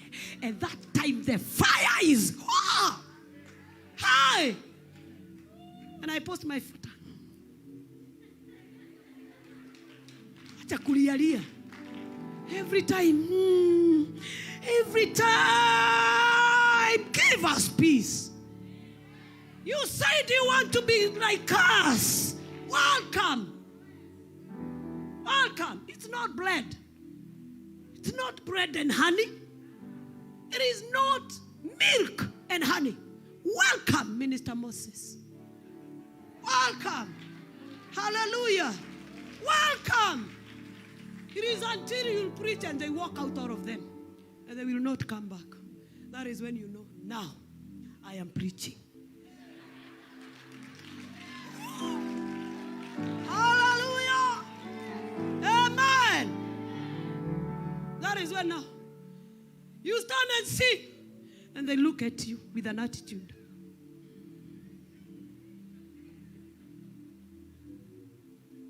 That is when you know, now you have begun. Praise the name of the Father. Hallelujah. Where were we? Mature rest. Wacha kubabaishwa na mambo. Minister Harris, kubabaishwa na mambo. Aya, I'm sorry. Bado. It is until they will gang up and say we will not listen to you. That is when now you start preaching.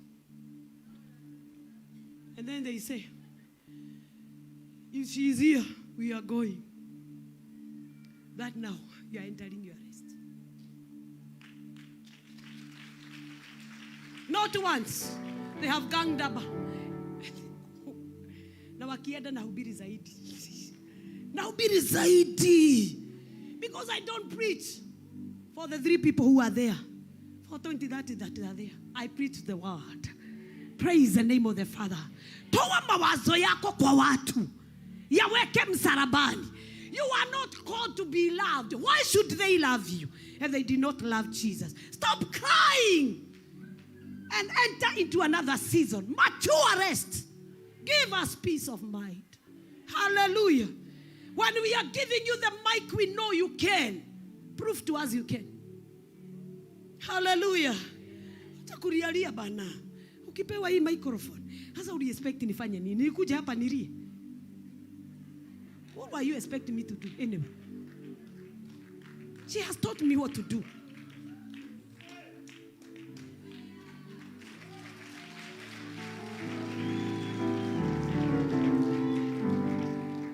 And my teaching is not what you think. The hardest way. You can. Mother, you can. That time. I remember I told her, me, I don't want to be a pastor again. And everybody was asking me, wewe ni mke wa pastor ama wewe ni pastor? No. Mimi ni wa Catholic. And she told me, you know what? For you to survive, go back to the altar. And she left. She left. I wondered, sasa nifuate ama nifanye nini? Minister James, nikamwambia nifanye. Thank God for that man of God. Nifanye. You left me here, mommy. Nifanye? Kaniambia, amekwambia aje? Go and do that. And okay. She has said, go back to the altar. And I went. What you're supposed to do, obey. Obey. In this season, obey. When she tells you, go. Don't ask any other question. Hallelujah. Don't keep asking questions. When she told me that I will come here, I didn't ask any question. And by the way, we were supposed to have a function in our church. And I called them and I told them, ministers, we are going to Mother Church. No question. Wale wataachwa, waachwe, wahubiri, watufuate. Mkishindwa kama hamjui ni wapi, endeni nyumbani, tutakuja kuwaelezea. Before I ask any question, I do. Then I ask, Mom, ulikuwa unatakaje? Now after this I will ask, Mom, why did you tell me to come? But already I have.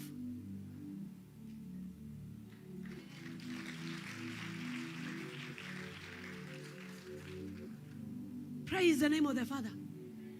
Before you ask many questions, go. We ignore the small assignment and you expect to be given an altar. Before you are given an altar, go to those assignments that you feel, why this? Why this? Do those assignments. They will take you. Those small one. Mommy, those small one. Do it. And sometimes you feel, but you tell my heart. Tulia. Kwanza fanya, baadaye ulize. Ask your neighbor. My neighbor, what comes first? What comes first? Na muangalie kwa macho kama anakaa. What comes first is how. Why? After that, what is the benefit? Hallelujah. God told them, don't plant. Because I was God when you had nothing. Even when you did not know how to plant in those lands, I was God. I was God before you knew how to speak in tongues in capital letter. Before you knew how to speak in tongues, I was God. Even those days that you are writing a testimony on a paper and half in a poster. I was God. When you were walking to church, I was. Let me be also. Even when you did not understand what is parking, I was God. Wakati hukujua parking ni nini inafanyagwa, I was God. Even now that you know 10 parkings in town, the capital city of Nairobi, let God remain God.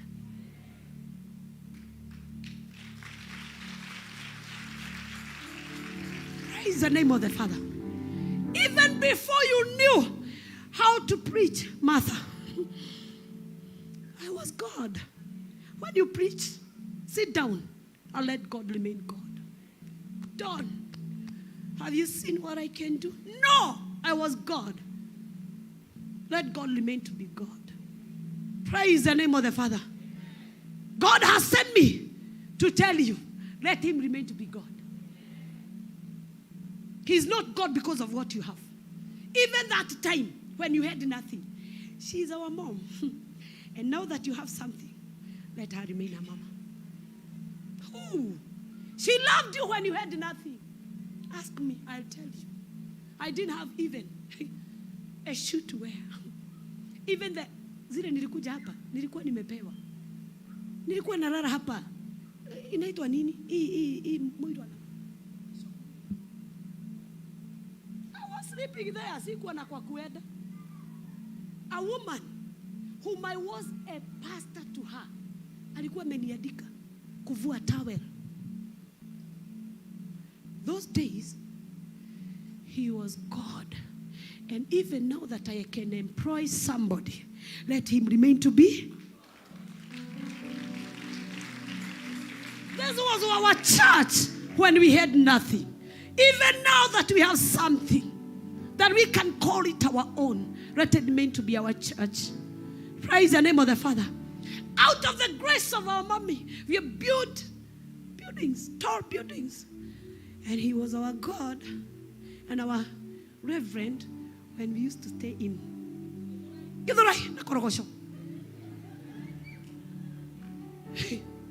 Hallelujah. Guy, praise the name of the Father. He was our mommy and he was our God. Na dinoka kumwaliliria. Guy. Hallelujah. He was our mommy. Let him remain to be our mommy. Even when we have those tall buildings. Hata ukisimamisha gari kubwa kumuliko. Mungu hatishwi na gari mnono. Anatishwa na roho inayompenda kuliko mwanzo.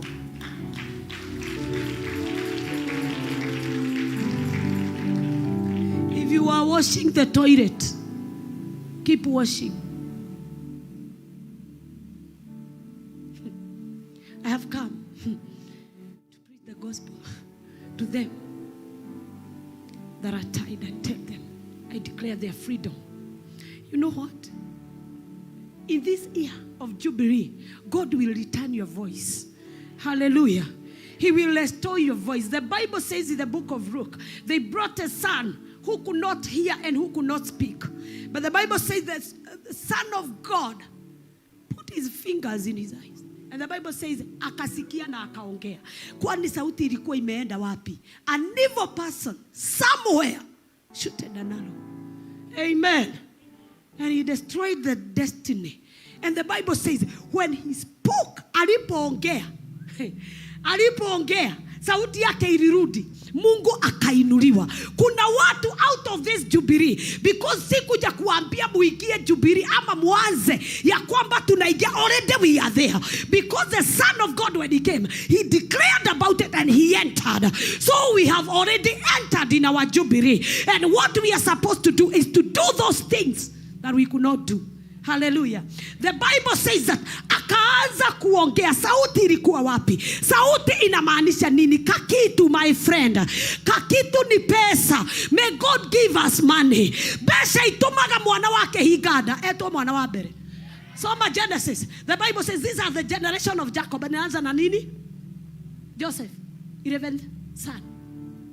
Where is Reuben? Where is Levi? Where are they? But mtu akona, may God give us. May God give us kakitu. May God give us kakitu. Hallelujah. Then otumaga mwana wa mbere anyararwo. Aciari magakua. Ukonaga message. Unauliza kwa nini hamukuniambia? Tuliona badala ya kutukuchagie ukuje. Tuziandike kama your pledge. Tondole kedu. May God restore us in this season. May God restore us. Beginning with me. May God restore us. Praise the name of the Father. The year of Jubilee, God is going to restore your voice. Under this grace of our Reverend, God is going to restore our faith. And our voice is cash. But hata ukifunguriwa, sauti yako irudi. Remember, there was a time you did not have. God was a God. Let him remain to be God. Hallelujah. And the Bible says he has sent me to declare freedom to the captive. And you know what? He said, the Bible says, na wakati ambapo mutakapofika muanze kupiga tarubeta, kwa sababu wakati wa Jubilee utakuwa umefika. Lakini haujakubalishwa kuingia Jubilee kama hujamaliza miaka 7 ya miaka 7. 7 times 7. 7 means maturity. 7 means what? 7 means maturity. And you're not the one to tell us that now you have matured. Wait until We'll tell you. Now you have matured. Number 7 is the number of completion. Wait until you are completed. Number 7 is a number of perfection. Wait until God perfect you. Number 7 is the year of rest. Wait until God give you rest and a mature rest. And you know what? What was happening is this. Ya kwamba the Jubilee was connected with the day of atonement. Read verse 7 of the Leviticus. Mambo inasema nini? It was combined with the day of atonement. What was happening in the day of atonement? The priest was coming and he could slaughter a ram and also a bull. And then he took the blood to the holy of the holies. And then he lifted the blood. He gave it as a sacrifice. And if he overate, it was behind the curtain. Nobody could see what was happening. It is only God and the high priest, because it was under the curtain. Ask your neighbor, did you come with the bull?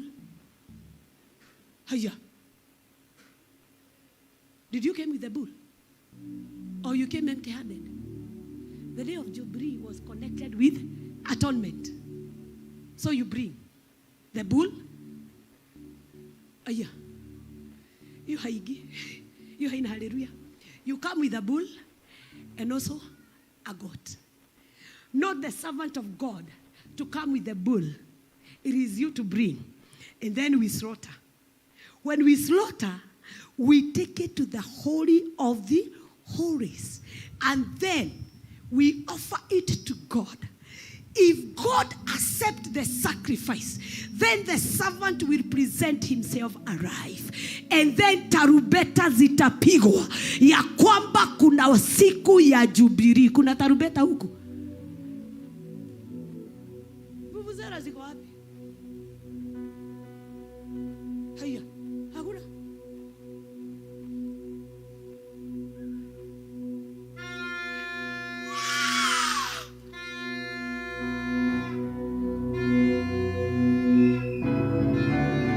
Ikisikika hivyo, kuna julikana, kuna Jubilee, kuna celebration ya Jubilee. But it's until the sacrifice is blood and is taken to the holy of the holies. By who? By a high priest. Akitoka akiwa hai, iko accepted. In case hajatoka, amekufa, the Shekinah glory imepita na yeye.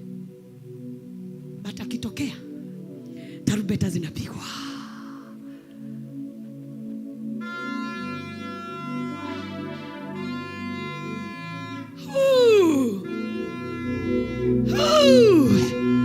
Na shakwa na vigaragara zinapigwa, kuna celebration.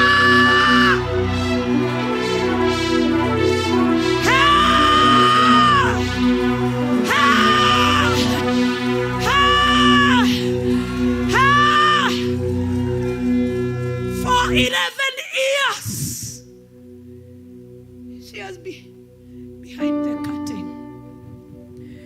Every sacrifice you bring, he offer it to God.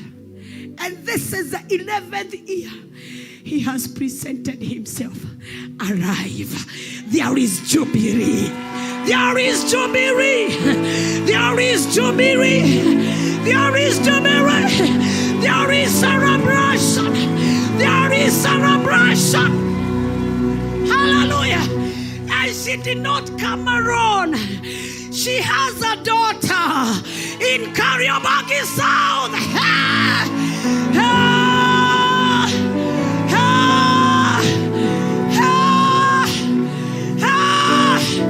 There is a Jubilee.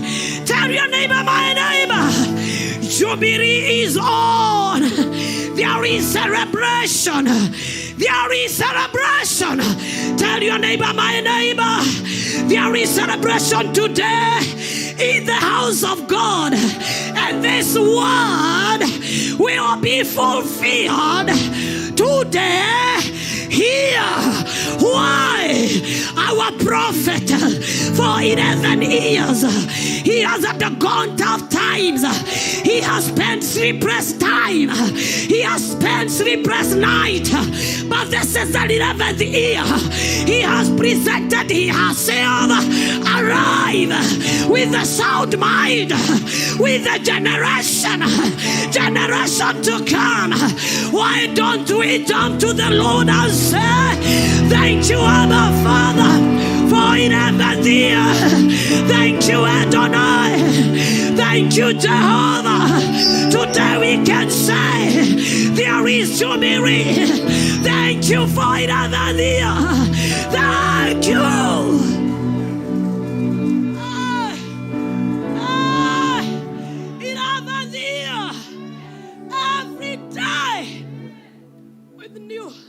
Attacks, but thank God she has presented herself alive. She has blotted out many of our sons and daughters. We have turned our back on her, but thank God, 11th year, she has presented herself alive and more stronger than she was before. Hallelujah. Sleepless night, prayer and fasting in the desert, praying for us. Finally, 11th year, here she is. We need to give God all the glory. We need to give God all the glory. We need to give God all the glory. Give the Lord all the glory. Give the Lord all the glory. Give the Lord all the glory. 11 years, altars have been raised. Altars have been raised against this altar. But then thank God, because there is somebody somewhere who planted an altar that when it is raised against it, say, touch not, touch not, touch not, touch not. 11 years, the altar is still green, hotter, fiery. Oh yes, we give God all the glory. We give God all the glory. 11 years, testimony after testimony. Testimony after testimony. We give God all the glory. We give God all the glory. How many reverends were there last year and they are not here? But our prophet has presented herself alive after an offering.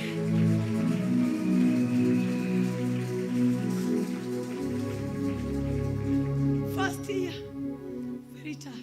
Second year, so tough. Third year, very hot. Until today, we give God all the glory.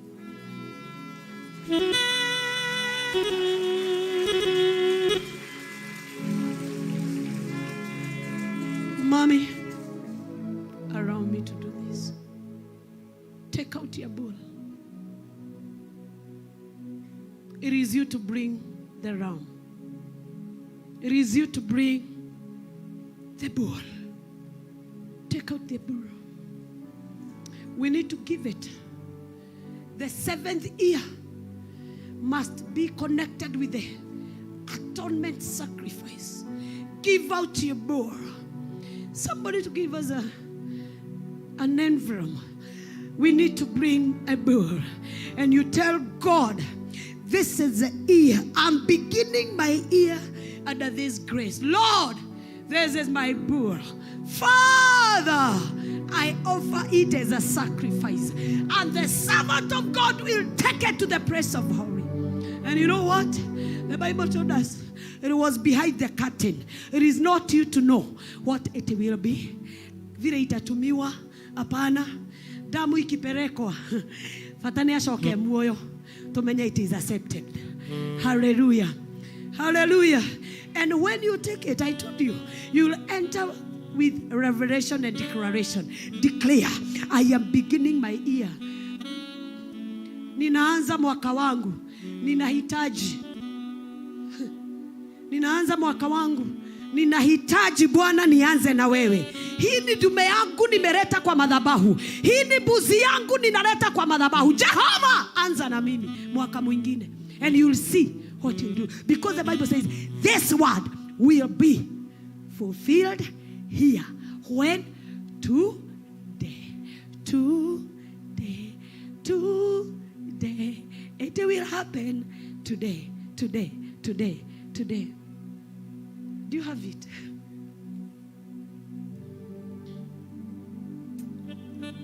Today. I need mine also. I need mine. I need a bull. Do you have it? Ukipata dume yako unainua juu. Unainua juu unasema Bwana Yesu, hii ni dume yangu. Wewe simama. Dume hailetagwi kama umekaa chini. Connect with this grace. Connect with this grace. Miaka 11 kwa utumishi. Na venye kumekuwa kukali. Na venye kumekuwa kubaya. Sorry, heavy tear. Sorry. I need just a bahasha. Yes. Come with your bull. Come with your bull. Come with your bull. Thank you. Thank you. And you know, I told you, you'll enter this celebration with revelation and declaration.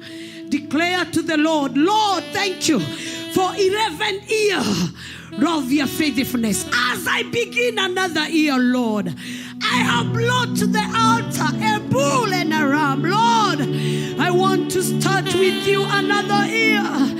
As this grace begin a new year in the service of the kingdom, Abba Father, I connect with this grace. I connect with this grace. I connect with this altar. I connect with this grace in the mighty name of Jesus. And I declare the grace that works in this altar will walk with us. And because it is a year of rest, I enter rest. I connect with this altar and I enter my rest. Oh yes, in the name of Jesus. Speak to the grace. Speak. Speak. Declare it. Declare it. Declare it. I can't hear you. You will connect through declaration and through revelation. We can enter Jubilee any month, any year, because our Master has presented herself whole and arrive. Father, receive our token, Lord. We have brought our token in form of a bull, and now God, to God, receive it as we begin a new year. As we begin a new year, Lord. Begin with us, Abba Father. Begin with us, O Lord. Begin with us, O Lord. Start with us, O Jehovah, to the glory and honor of your holy name. I can't hear you tell God, I connect with this grace in the mighty name of Jesus. In the mighty name of Jesus. In the mighty name of Jesus. In the mighty name of Jesus. And the Bible says, in Jesus' mighty name we pray. When they presented their bull, then it was declared to them that were slaves, you are free. To them that they were in captive, you are free. And to them, when you walitolewa makwao, it is time to go back. As you come and bring your offering here, tell God, I am coming back. Where they rejected me, I am coming back. Mahali walinifukuza, ninarudi pale. Mahali walinikataa, ninarudi pale. Kazi iliyonikataa, ninayaza tena at a fresh grace in the mighty name of Jesus. Mahali nilienda nikaambiwa magonjwa yangu yamefika mwisho, ninarudi pale wakaseme kuna uponyaji. Because after it was announced that there is a Jubilee, even the sick were healed. Ask me and I will tell you. A daughter of Abraham who was bed for 18 years, when Jesus came in the church and he looked at us, he said, woman, get well. And she was well. And everybody complained. And Jesus asked, is she not a daughter of Abraham? Today, the daughter of Abraham will be healed in this service. Will be healed in this service. Will be healed in this service. Hallelujah. There are those things that you've tried and you are not able. In this service, God is going to make it happen. Hallelujah. As you come and bring your offering, tell God, I come. It is a comeback. Mahali tuliachana na wewe Bwana, ninarudi. Ninaanza tena. Hallelujah. One thing that I know, this altar carry fire. I have tried it. I have tested it. Not once. I stood in Kariobangi and I called, God of Victor's Assembly's altar, come and rescue me. And he normally comes. There is fire here. There is fire here. Present your bull here. And you tell God, God, this is a new beginning. Be it your children, tell God, this is a new beginning. This is a new beginning. This is a new beginning. My Reverend, come and receive our bull.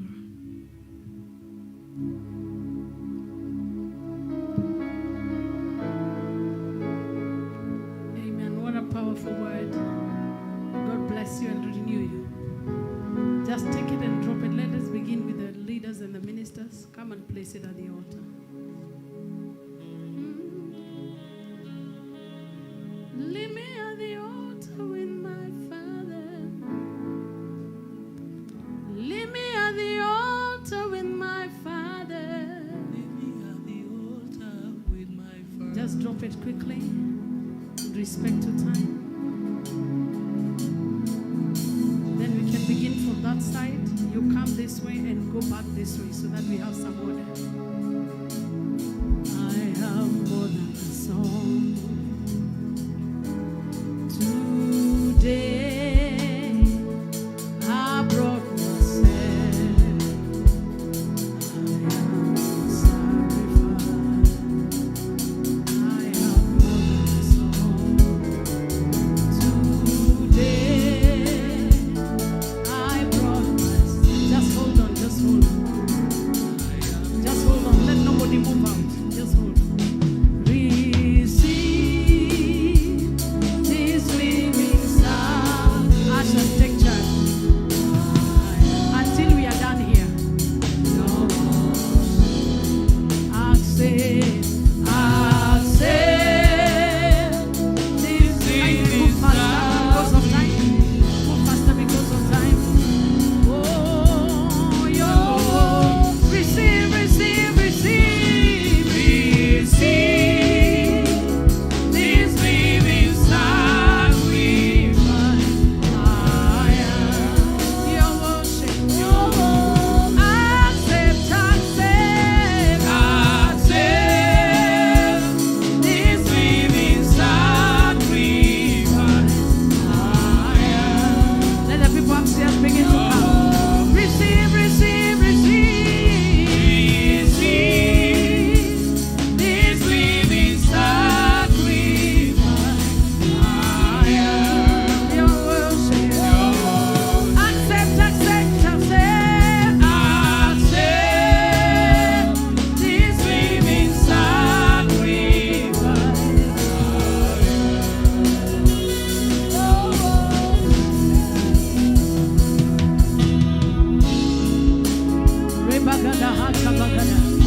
As you bring it with a revelation and declaration as we have been told.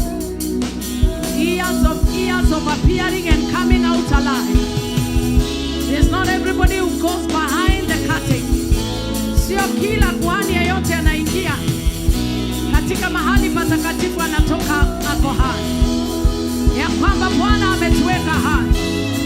Ni thibitisho ya kwamba yeye yuko nasi. Us do some clearance there quickly as fast as possible. Oh, receive this living sacrifice. I am your worship. Accept. Good to see you, Kimani. This living sacrifice. I am your worship. Oh, receive.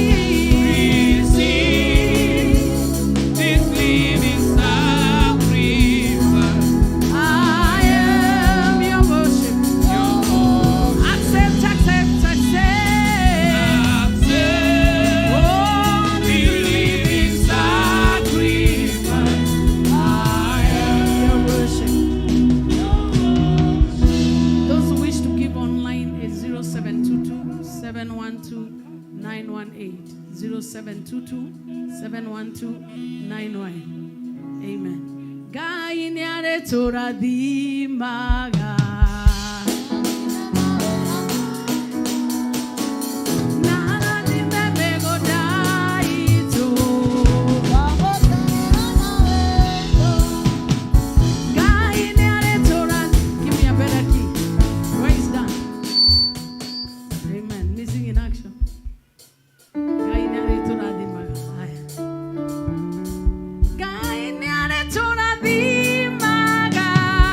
Lazima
Where are graduates?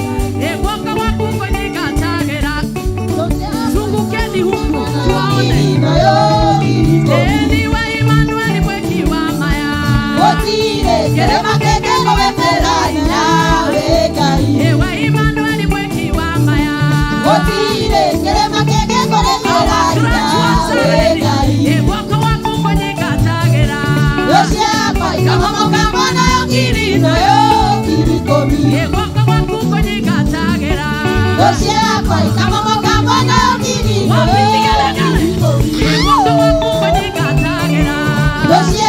Kama moka mwana yongiri no yo kirikomi. Mwaka wako kwenye katagera.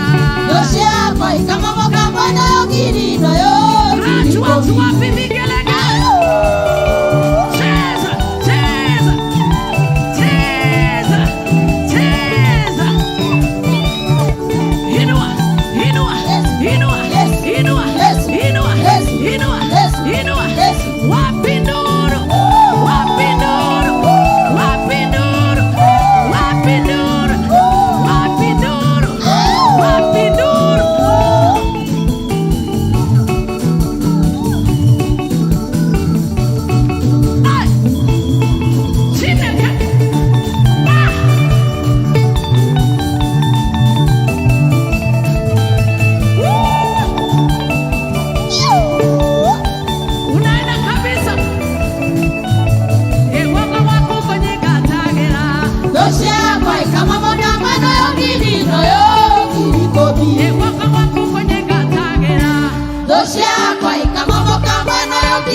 Even if it's already 2, we'll serve food.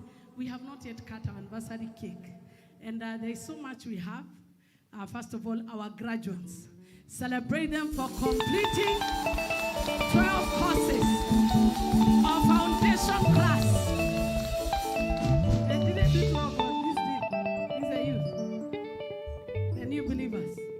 That's a Rabo Shataha. Even if you speak in tongues in capital letters, that one I've never had. That is capital letters, Pastor Mala. Pastor Mala. Isn't she awesome? Celebrate the grace of God upon her life. She's an example of a gorgeous woman that has defied all odds to serve God. And I'm believing God together with this church and the wonderful ministers. Bona Sifiwe sana. We are so happy that you came to support your mama. This woman of God is a fighter. That you have stood by her. God has already fought your battles. Believe this year, we are relocating. This is also the year, by 2023, is the year that God will give you what you've been waiting for. It is that year. It is that year. Because you cannot be number 7 and remain the same. Yeah, you've told us about number 7. So actually you know better. It is that season. So we are coming. So as we allow the new graduates to come, I will invite my friend Esther.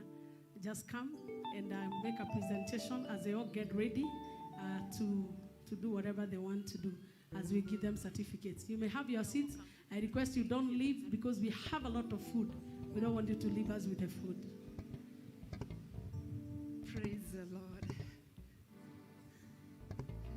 I feel so humbled. You know, there are those kind of prayers that you pray. And by the way, God just decides to answer them in a miraculous way, in a way that you don't expect. Because there are times when you're looking for contact. And there's the time when God gives you contact, when you don't expect that you should be the one that should be given the contact, and you looking at your mother coming. I'm sorry, I'm calling you Mama. You didn't know that. You're one of the people that I've been looking up to. Your songs, especially Commander, is one of the songs that I'm the kind of person that likes singing fighting songs. So Commander is one of the songs that have been building is one of the songs that I believe came out of that. And I'm just so blessed. Thank you very much for giving me the opportunity. I feel so humbled when I'm holding a microphone. I'm reminded of the time I was told you should never touch a microphone because your voice is not good enough to sing. But I want to say thank you very much for the opportunity to minister not only to the people that I can see, but many more that I cannot see, and for allowing me to stand on your shoulder. So thank you very much, and I'm so blessed. This song is a testimony. I was paralyzed many years ago, and the doctors had given up hope on me, and they had told me that I will never walk again. So this is a testimony, a little short testimony of my song, Ninaye Mungu. I'll stop talking too much.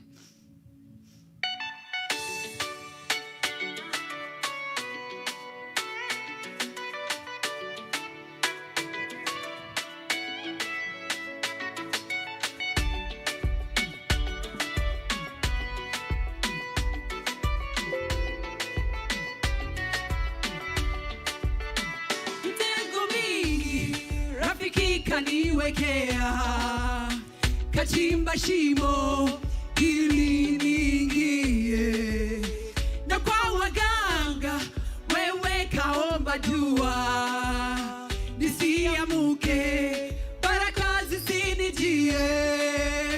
Mwokozi wangu aona yote ya giza, akaharibu mipango yote miovu. Wewe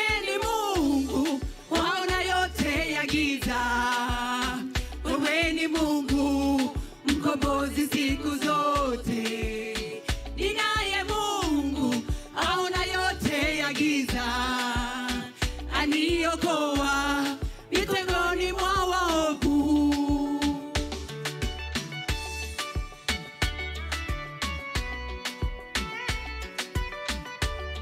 I don't care how hard your situation is, just know that there is a God that is able to do anything.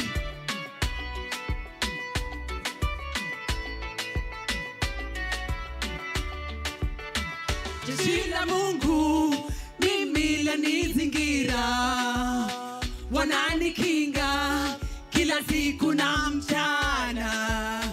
Jehova Gabo, yeye ni Mungu wangu. Jehova Shama, nisi Elioni. Elohim, Elolam, Adonai. Ni Mungu wangu, atanipigania. Wewe ni Mungu, waona yote ya giza.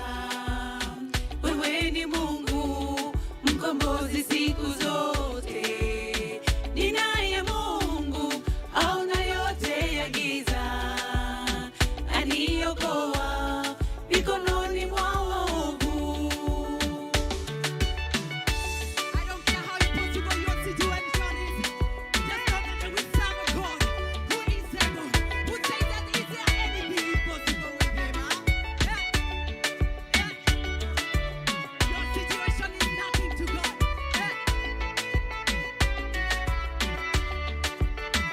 Aliahidi vita hizi zote zake, ndiye mshindi, msalaba hakikisho. Alizishinda dhiki, kifo na mauti. Sifani zako zote na utukufu, mwanzo na mwisho, mwamba ulo imara. Wewe ni Mungu, daima utabaki Mungu. Wewe ni Mungu, waona yote ya giza. Wewe ni Mungu, mkombozi siku zote. Ninaye Mungu, aona yote ya giza,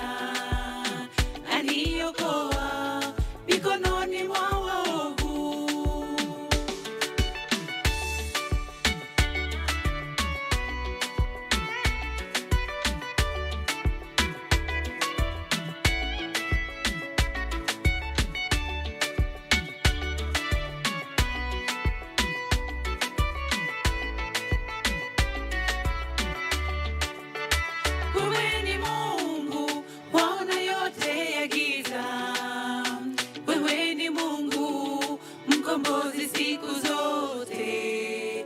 Ninaye Mungu aona yote ya giza, aniokoa mikononi mwa waovu.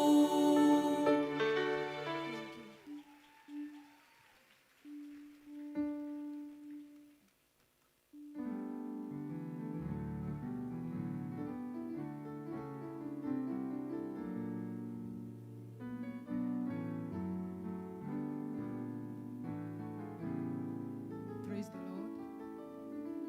Can you celebrate our Heavenly Father? It's such a wonderful moment for the new believers class today, and we want to celebrate our Reverend. Celebrate our Reverend. We are grateful, and I want to invite all the new believers to stand and come quickly so that we can start our graduation today in the name of our Lord Jesus.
Chancellor, we want to take this opportunity to thank you so very much for giving us an opportunity as a class of new believers 2022.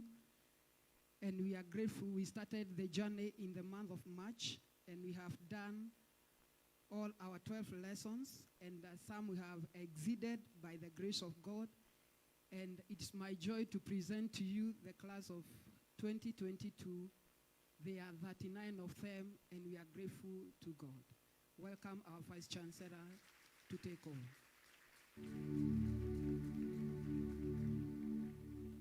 Yes, we have a presentation. And before that, I want to invite Olive, who will be our valedictorian today.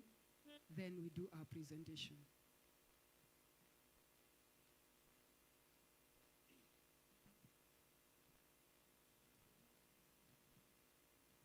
Hallelujah, church.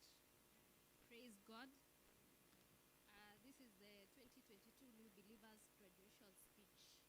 Our beloved Chancellor, Bishop Deuri in absentia, our beloved Vice Chancellor, our most Reverend Ruth, we honor you and submit under the grace and the fresh oil that flows in your lives. We extend our appreciation to our ministers, more so our resident minister, Mr. Bernard, and our teacher Kate. The new believers has been able to learn a lot, though we have not reached the pinnacle of knowing God, but it is a foundation that is highly valuable to us. Moreover, we have also learned about the principle of the kingdom of God, which was an eye-opener to the things pertaining this kingdom. The lesson about the Holy Spirit was more impactful in prayer and the word of God.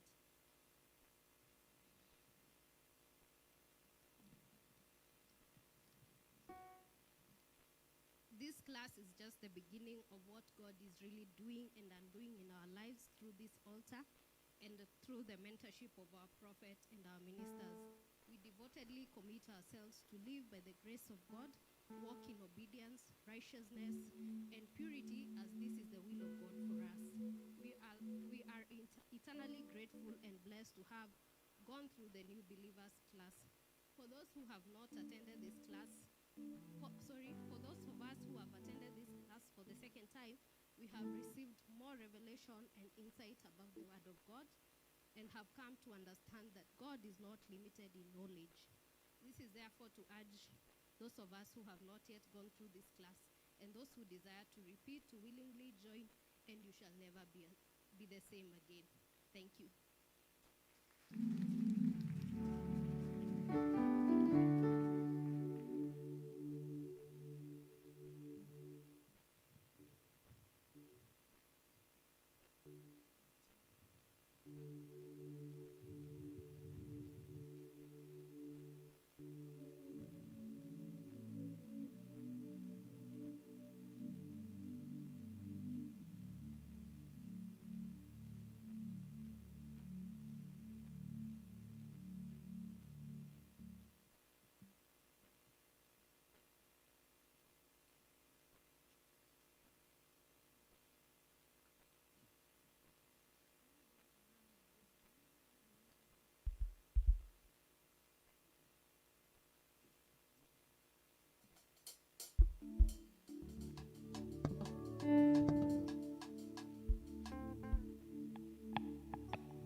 of God and graduate.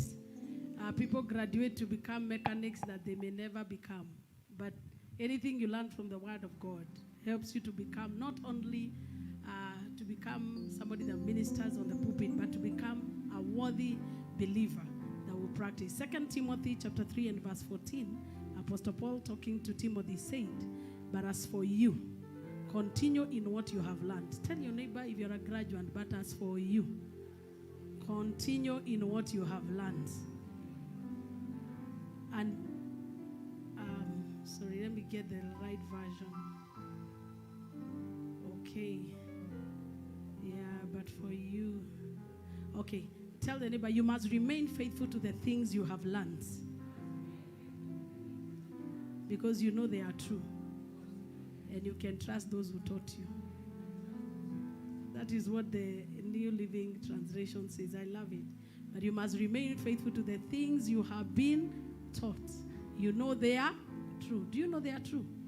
They are true. And then you know that you can trust those who taught you. Thank you so much, Teacher Bernard, Minister Bernard. Thank you so much. Let's celebrate our very own. As many as have gone through him in the class, stand up and just shout hallelujah. Ever gone through Minister Bernard's class?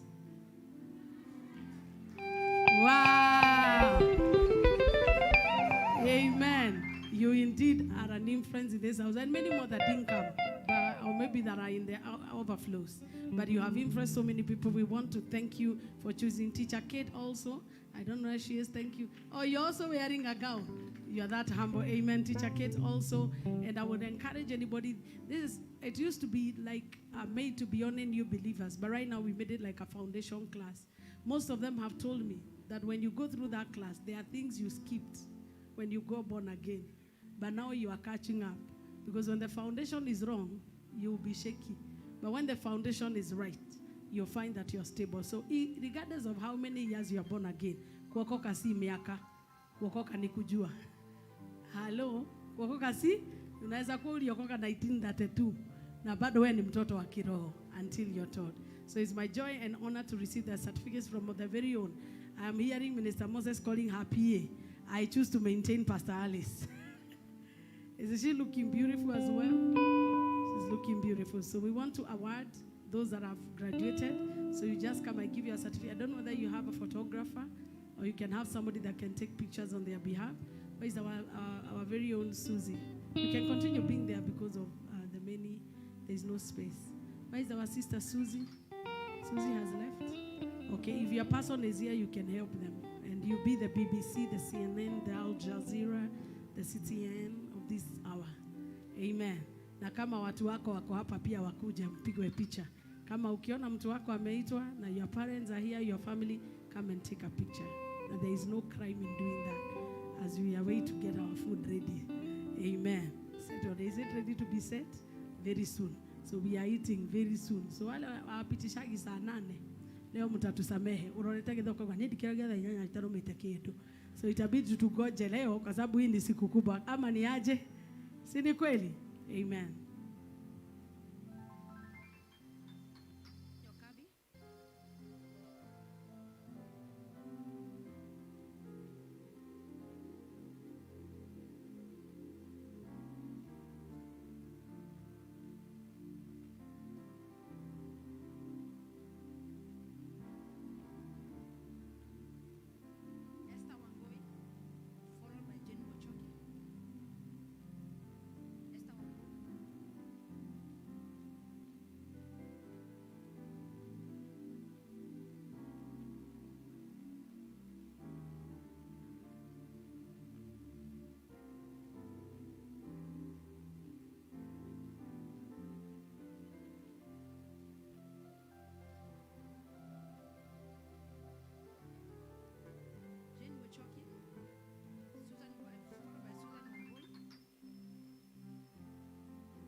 Nancy Maguta.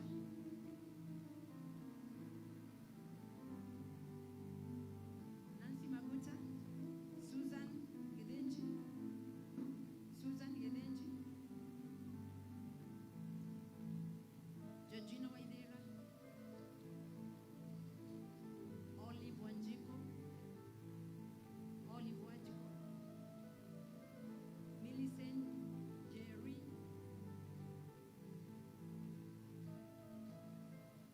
Rachel Omboi.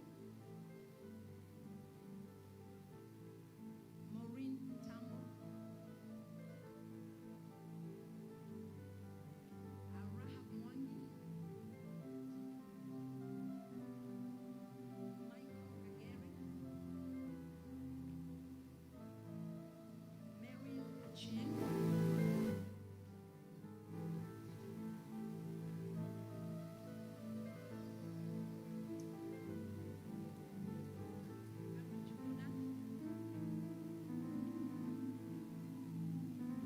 Joseph Bugi.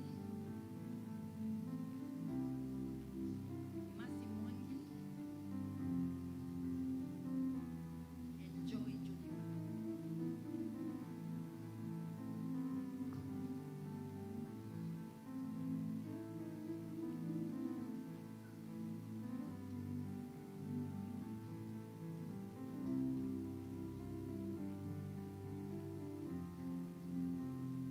Our graduates, congratulations. You will stand up with your certificate and you will lift it up and tell God, help me to be faithful with what I have learned. Stretch your hands towards them as we pray for them. Father, in the name of your Son, Jesus, we thank you for the many that have graduated from this class. A lot has been taught to them. A lot of knowledge has imparted. But you, the Holy Spirit, you are the one that retains what has been learned. We pray that you cover them and that you seal what they have learned and that they will become better disciples of Jesus. We pray that in every area of their calling, that God, you will establish them and make them shine. In Jesus' name we pray. Once again, let's all shout to them, congratulations.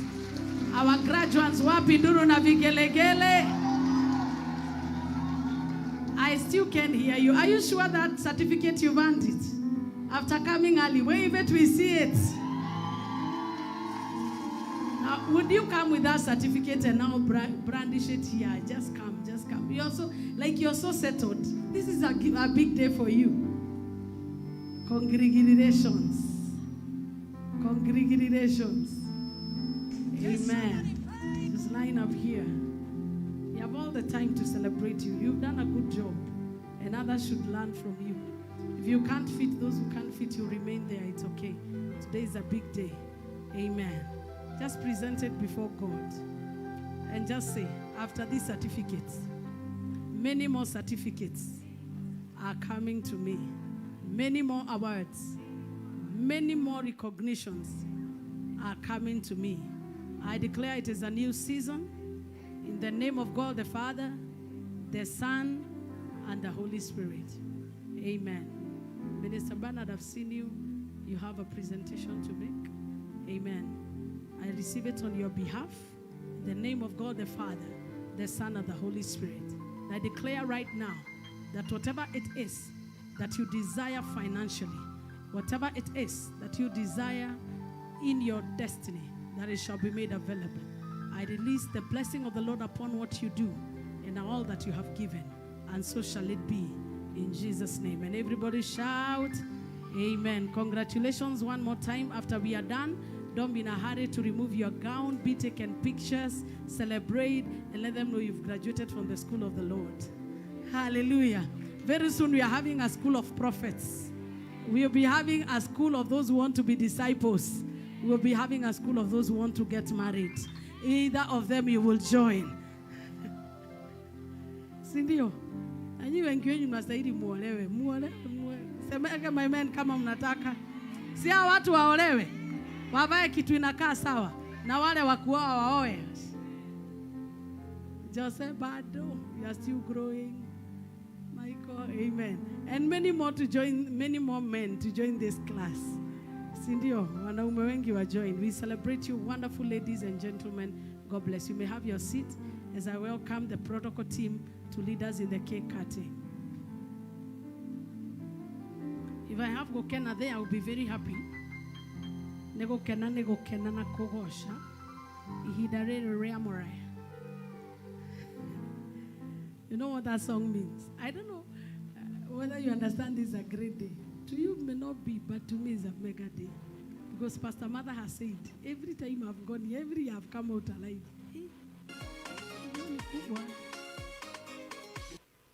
Yeah, now put volume as we get ready the cake. I have a presentation. And now, behold, I present to you the singer. Why amnishangiri? In short, I'm trying to tell you to stand up as we praise. Wapi vigelegele choirs? Nego kena, nakogosa idarere amore maede matana noga. Nego kena, nakogosa idarere amore maede matana noga. Tigane we tokereke, tokerea o toke tanagia na o ide wa maro maito. Tigane we tokereke, tokerea o toke tanagia na o ide wa maro maito. Nego kena, nakogosa idarere amore maede matana noga. Nego kena, nakogosa idarere amore maede matana noga. We moto hei moyo, motorari amodo idenya ryake, akamohe igai ryake. Moto hei moyo, motorari amodo idenya ryake, akamohe igai ryake. Nego kena, nakogosa idarere amore maede matana noga. Nego kena, nakogosa idarere amore maede matana noga. Hey, Jesus, are you tired? Hey,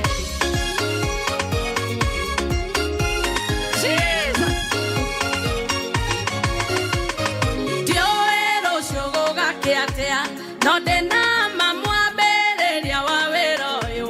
Danoga gyonenie, dioego ga keatea, no dena mamwa bereria wawero yo. Danoga gyonenie, nego kena, nakogosa idarere amore maede matana noga. Nego kena, nakogosa idarere amore maede matana noga. Emane ketemanene, emanene maodo matare monuo, mwadhani munene. Emane ketemanene, emanene maodo matare monuo, mwadhani munene. Nego kena, nakogosa idarere amore maede matana noga. Nego kena, are you sure? Nakogosa idarere amore maede matana noga.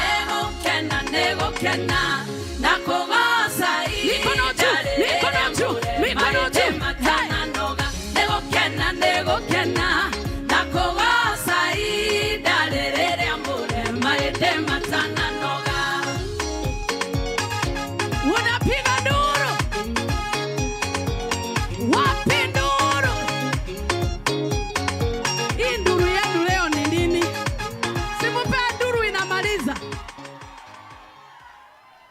Ebu pigeni nduru ya sawa. Unasema tunataka nduru ya kumalizia. Wapi nduru?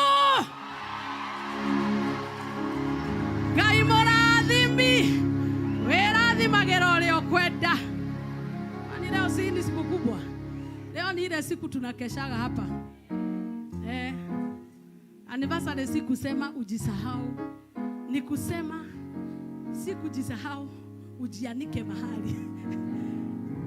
Everything to stop, but we celebrate him. That is why the Feast of Festivals, wangejifungia mahali siku 7 na wana build tents. Actually 40 days. Feast of Tabernacles, wanakaa huko kusherehekea. See, it's only ours. We owe God a celebration. Tell your neighbor, for me, you owe God a celebration. Kama Kama angekusanya hiyo miaka 11 and you are to celebrate, we should celebrate for 11 years. Si ni kweli? Si kama tungemwambia asante tungemwambia 11 years. Na kwa sababu hatuwezi rudia hiyo miaka, the best thing we can do is just give him our all today. Usikwe wa kwanza kutoka huku kusema kanisa imekaa, hatukaragi hivyo. Ni vile tuna recognize miaka 11 tiodomo hodho. Sio kitu kidogo. Can we celebrate the Lord tukimalizia kabisa? Give him praise. Wapi kelele za shangwe? Tell your neighbor dance, dance, dance. Patia jirani high five. Patia jirani hata kama ni wale hawapendi kuongea kanisa. Kama umebarikiwa sema amen. Kai morathimi, werathimagĩra ũrĩa ũkwenda, na gũtirĩ ũngĩkũria kĩũria, watu wa kũrathima. Ningĩ ũngĩharũrũkia, gũtirĩ ũngĩkũria kĩũria, Ngai mũrathimi.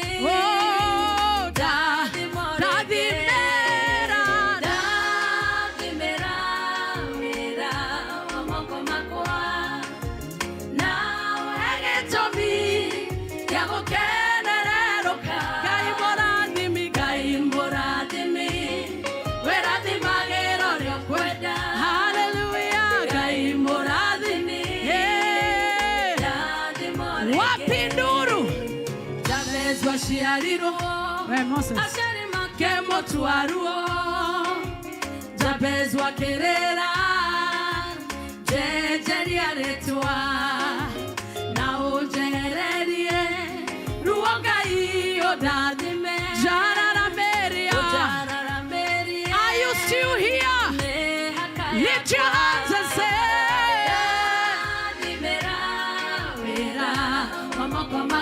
Nigeo hena Gai morathimi. Werathimagĩra ũrĩa ũkwenda, Gai morathimi. Ndahoya.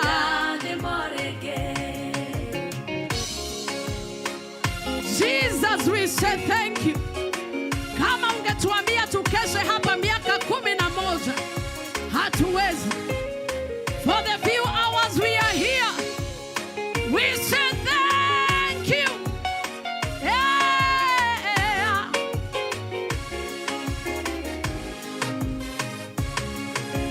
Lea ndari mwende tarakeri-inĩ Jakubu wamucũthĩrĩria ũkĩmũiguĩra tha. Lea kĩrathimo agĩtuĩka nyina wa rũrĩrĩ rwa Isiraeli. Hapo juu. Mikono juu.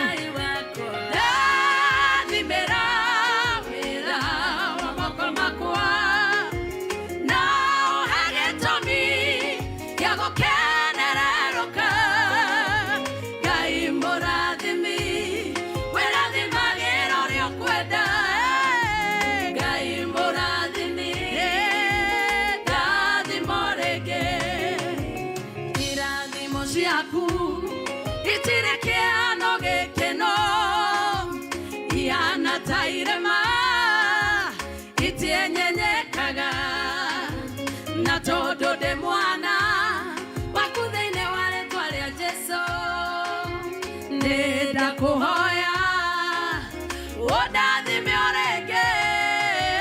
Ndathimĩra wĩra wa moko makwa.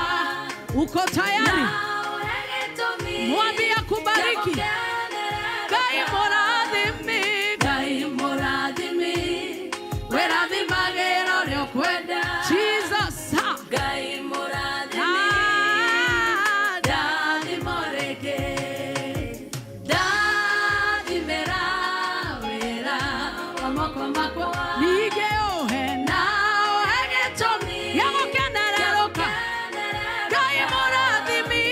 Gai mũrathimi,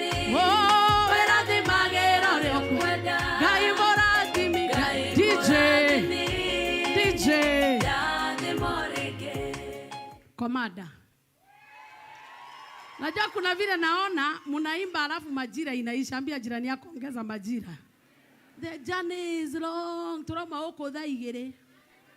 Kama tumgelipa Mungu kila saa, kila mwaka na saa moja, 11 hours.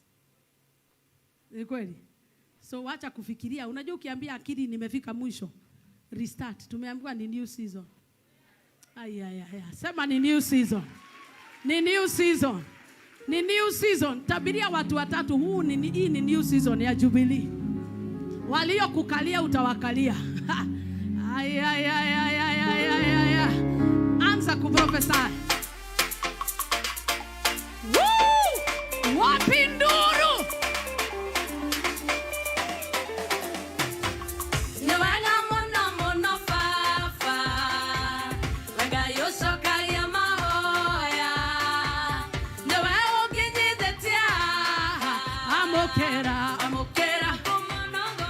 Ngoja DJ, ngoja. Ngoja. Kama unasikia unawashu. Unajua kuna vile anakufikisha mahali amekufikisha, unasikia inakuwasha. Usiimbe nomo. Kwa sababu kuna watu watapona hii song ikiimbwa. Kuna watu watapokea visa. Kuna watu watapokea watoto. Kuna watu milango yao ilikuwa imefungwa itafunguliwa. The first time I did this song, iliingia kwa nyumba ya mtu haoni. Nyanya na mtoto hawakuwa wanaona for life. The minute the song was put, they started singing. Garariga. So every song has a mandate. Kama ni oppressor, hii ni song ya yeyote ya oppress. Hiyo kichwa imekuma imekataa. Tukiimba hii wimbo na uimbe na revelation, you are going to be healed and declared healed in the name of Jesus. So si nyimbo tu tunaimba. This is a spiritual exercise. I already feel healing in the house. If you're sick in your body, be healed. If you're sick in your body, be healed. Ayabaga DJ, we are ready now. Woo! Piganduru! Noanga mona fafa. Waga yoshoka ya maoya. Lewa oginye detia. Graduates. Oh, see. Noanga mona fafa. Waga yoshoka ya maoya. Lewe. Are you sure? Ni Mungu ama ni wewe? Yeah.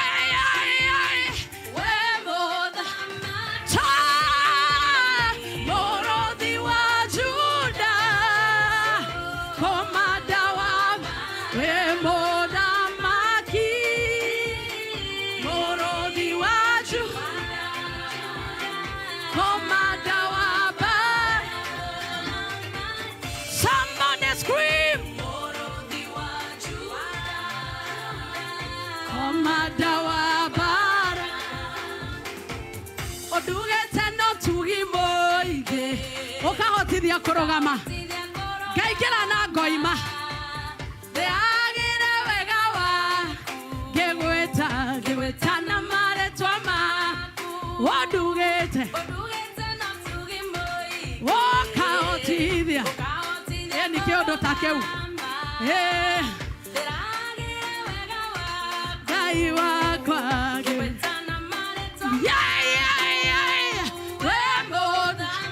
Somebody scream.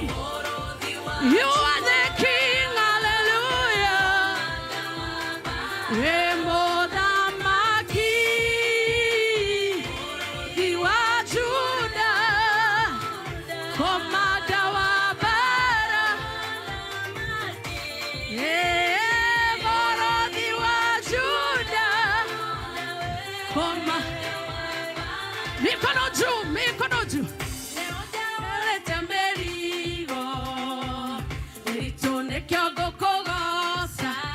Has he delivered you in this place? Amekuondolea mizigo hapa. Wapi nduru? Nogena manana. Gai atemboge dimane inya. Okogwa kukwe otane. Gai wako ugasa. Yeah. Yay! Somebody. Hey, hey, hey, hey, hey. Ah! Wemodamaki. Morodhi wa Juda. Komada wa bara. Ah! Morodhi wa Juda. Komada wa bara. Jesus. Morodhi wa Juda. Komada wa bara.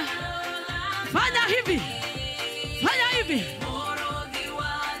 Yeah. Komada wa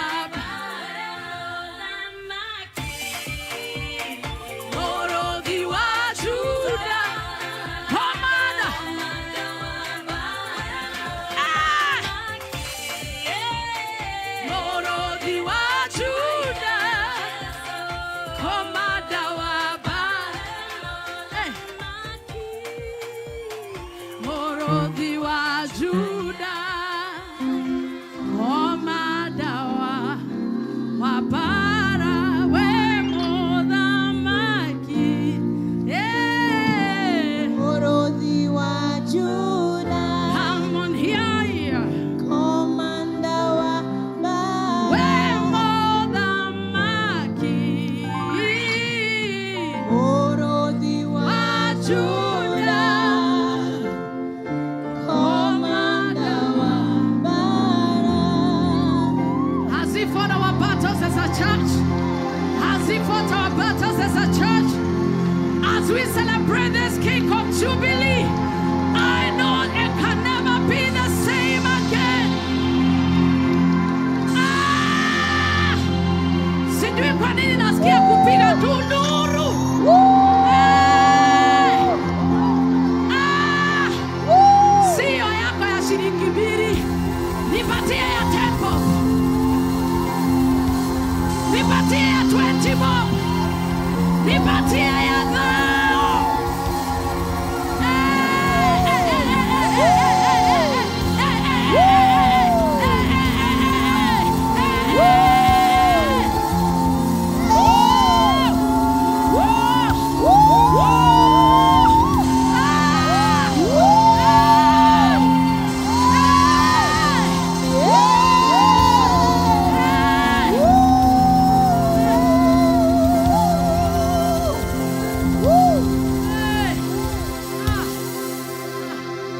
Haya ni kusherehekea tu.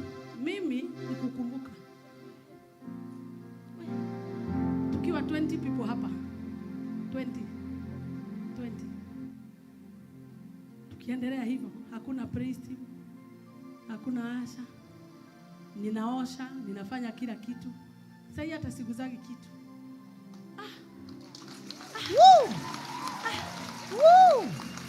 Nakumbuka hapa wakora wanaingia, wanania ya kushoot. Yesu anawaguza, wananirudishia guns. Hapa tu. Waganga wametumwa hapa. Wameambiwa wakuja watuangamize kwa tuharibu kazi yao. Wanakuja wanasalimu kwa Yesu. Hapa HIV imeponywa. Hapa kansa imepona. Viwete wametembea. Na siri ya by faith ukweli. Macho yamepofuka yamefunguka hapa. Masikio kuna miujiza ambayo hatuwezi kutaja. Imefanyika. Remember hata one time mama alipigia mtoto amekufa, nilimwambia kwa simu, kaka sneeze mara 3 kakarudi. Gainiare kama odomero. And I came to declare in this season, Makada Bahada, Reshata, whatever was dead must come back to life. The God of the apostles is still the same God. Gayoni wale kuendea Paulo, nawe gayoni olekuwa. Mungu aliyekuwa wakati wa Paulo ndiye yuko. Lazima kutendeke jambo.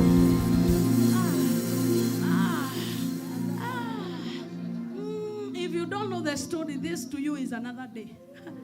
But me, I am seeing how many casualties have died for this work to stand.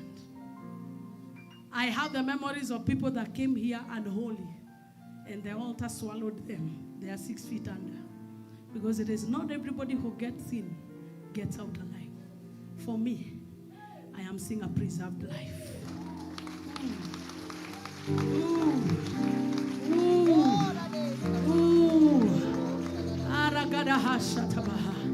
How many weddings have I officiated here?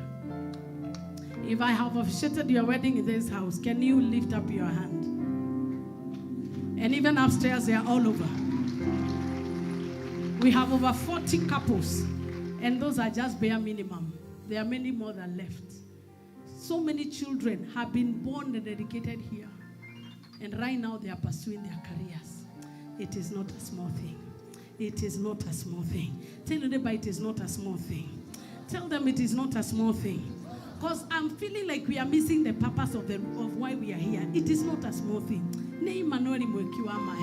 When the enemies came against us one way, he swallowed them alive. He has done so much. Just take one moment and tell him thank you on behalf of me. Obey.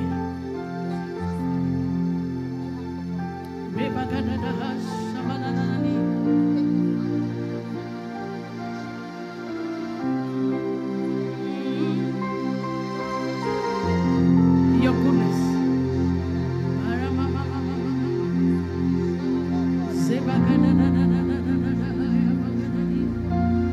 As we cut this cake, I want us to cut it in the presence of God.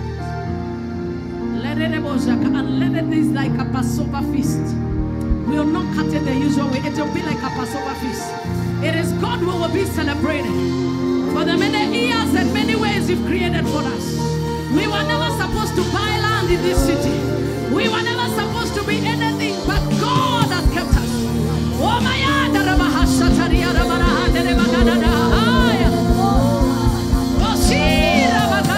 Join me as we tell him thank you, Jesus. Everything should be done in the spirit. That's why we are a spiritual church. Father, we don't even deserve to cut this cake. You are the one that has done all that has been done here. You alone deserve recognition. You are the planted me here, but you are the doer. When you come about the body of the king, get to go. Wamuyu na geota, the uri na geota. What did you geota? We come out the body of the king, get to go. What did you geota? We call you, we get to go. Never know to be one who can you get up. Shaya,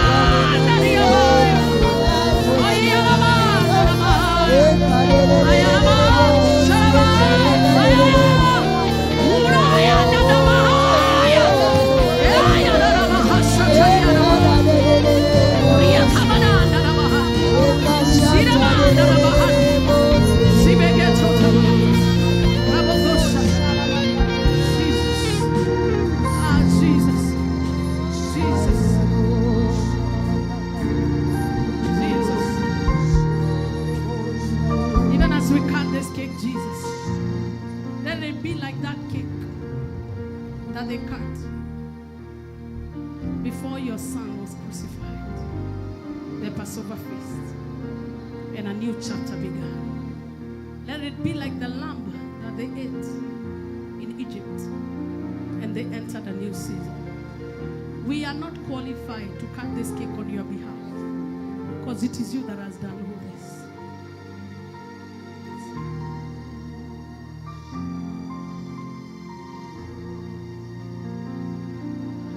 It is you.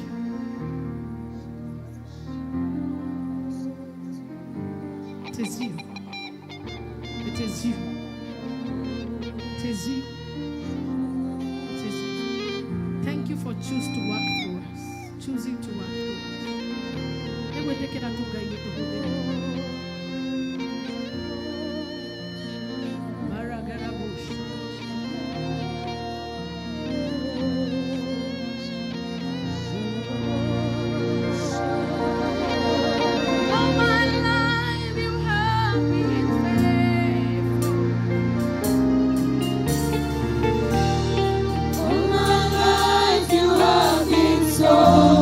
So good.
have been so good. With every breath that I am able, oh, I will sing of the goodness of God. All my life you have been faithful. All my life, all my life you have been so good. With every breath that I am able, I will sing of the goodness of God. I love you, Lord.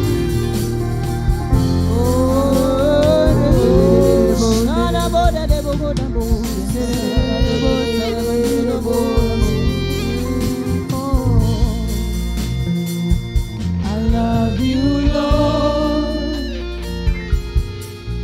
for your mercy never fails me. Oh, my days I've been held in your hand. From the moment that I wake up until I lay my head, I will see all the goodness of God. Oh, all my life you have been faithful. All my life you have been so good. With every breath that I am able, oh, I will sing of the goodness of God. Oh, my life, all my life you have been faithful. All my life you have been so good. Every breath that I am able, oh, I will sing of the goodness of God. All my life you have been faithful. All my life you have been so good. With every breath that I am able, oh, I will sing of the goodness of God. Your goodness is running out. Your goodness is running out. Is running after me. Your goodness is running out. Is running after me. Your goodness is running out. Is running after me. Your goodness is running out. Is running after me. Your goodness is running out. Is running after me. Your goodness is running out. Is running after me.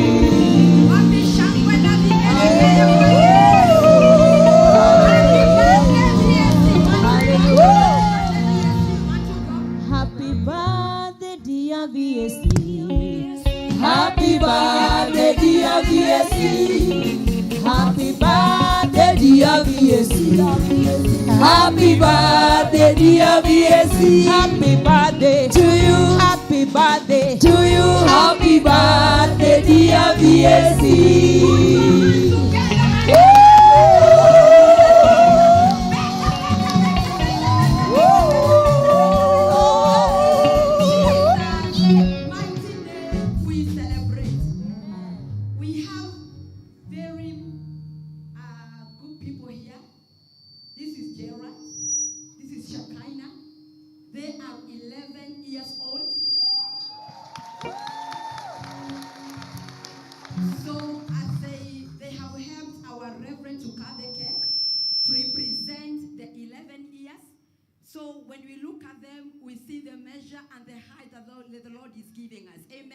So let us celebrate once again Shekinah in the name of Jesus. And Gerard, you have done a good work. May the God of this altar bless you in Jesus' name. Amen. Amen. Maybe be seated. The cake is coming to us. Once again, we want to appreciate our prophet. We want to honor God for you. Thank you for the many years that you served God. We are a beneficiary of this grace. And not only us, as and our families, and even the nations of the world. Amen. At this juncture, I want to request the groups that have a gift for our reverend. Kindly, you are going to come forward, and God is going to bless us together. We have the women, we have the unique parents, Sister Anastasia and Esther. Kindly, let's have the package. Let's hurry up. If you're a unique parent, wherever you are, kindly, if you can make your way to the front. Unique parent, hurriedly. Unique parent, kindly. We are the gorgeous, glorious, the unique parents God has given us on this altar. We are not ashamed. Jesus is Lord. If you are a unique parent, just come forward kindly. If you are a unique parent,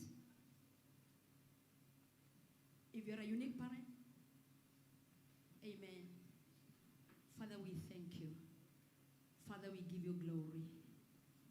Hallelujah. Jesus is Lord. Amen. We have been taken care of. The Lord has tended us. Amen. Unique parents, come with a swag, come celebrating. Amen. Let's just come forward. There's enough space for all of us. And thank you, Jesus. Our reverend, we kneel before God of this altar just to appreciate you raising us. You are the shepherd that God has given us. We came here beaten. Our hearts were wounded. Our hearts were broken. But today we are a testimony. For that reason, we kneel before God of this altar to tell him thank you for giving us you. Thank you for giving us you. We have raised an offering of thanksgiving to God just to tell him thank you for giving us you as our shepherd. In Jesus' name.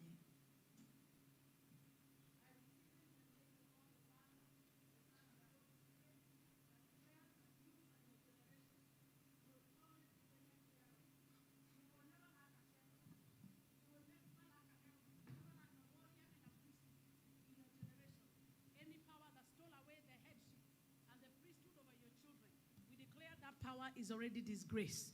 Whatever has declared your children that there was no man to raise over their head because they decided to vacate. Right now, again, I release the power and the anointing of the God that we serve in this house. Let him take care of your children. None of your children shall be wayward. None of you shall look beaten. None of you shall be ashamed in the presence of your enemies. I declare, because you have honored God for taking care of you in spite of your shortcoming, you shall be like Jephthah. You shall be like Jephthah. You will go back where they despised you, and they shall celebrate you. They shall call you back and tell you, become our captain. I release the anointing of rulership. Out of your generation. The rebos tapakaha. Regidos tapakahande. Jeraban de regosta. Mandere bagazakata. Rekaza. Whatever has made marriage difficult in your generations. Baragaza bagadabaha. Ragata. Whatever made childbearing associated with rejection. Right now, I declare in the name of Jesus, let it be removed. Let the caveat be removed. Let the caveat be removed. In the name of Jesus, whatever has made it impossible for you to enjoy the covering of your husband or whoever it was, I declare right now, receive the covering of the Lord. Receive the covering of the Lord. The shame and the disgrace you have faced, the Lord is taking it away. The Lord is taking it away. The Lord is taking it away. The shame of being alone, the loneliness you have felt. My daughter, the loneliness, God is taking it. He's removing that loneliness. Shada, whatever they've looked down upon you, Manda Bagadaba, misunderstood you. Right now, in the name of Jesus, receive a new grace. Receive a new grace. Manda Bagadaba, Haya Handabaha, Marabagazia Begada. Most of you, for being alone, you have lost friends. You have lost family because they felt you are a disgrace. or they thought you would be knocking their door looking for help. But because you have knocked at the door of the God who has never lacked supply, anything that you don't have, may He give you. May He give you. Oh, many work, two of them, to raise their kids. You work alone to raise your kids. I release a double portion. I release that double portion. I release that double portion. Double portion upon all our unique parents. We call them unique because we don't call them single. Because God has taken care of them. Father, thank you. Thank you. Your goodness is running after. It's running after. Oh, you are so many. Can't be able to touch all of you. But as you stand up, may God bless you. Your goodness is running after. It's running after me. Your goodness, as you walk that way, let those I've not laid hands on come as I lay hands on you.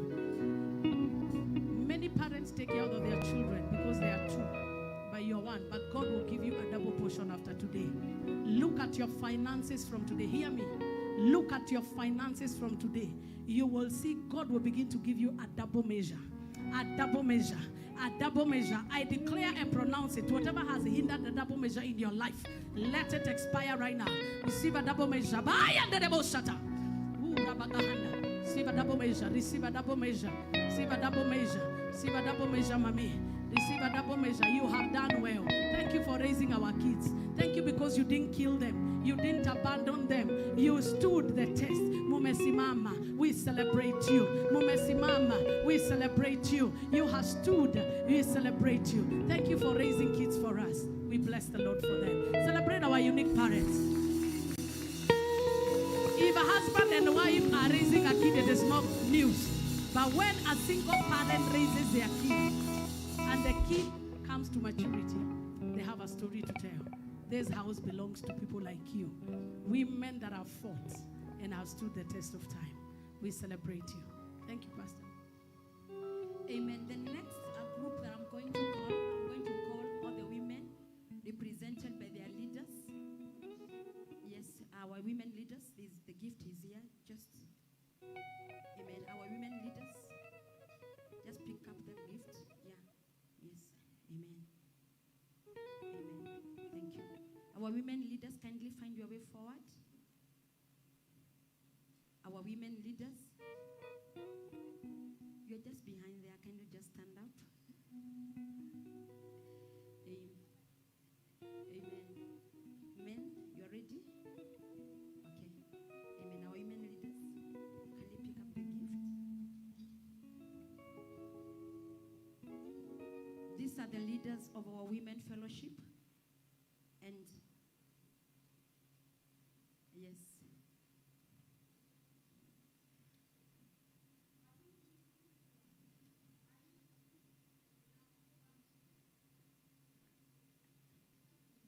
Niguo.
Running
Ule mundu ni atahagiria.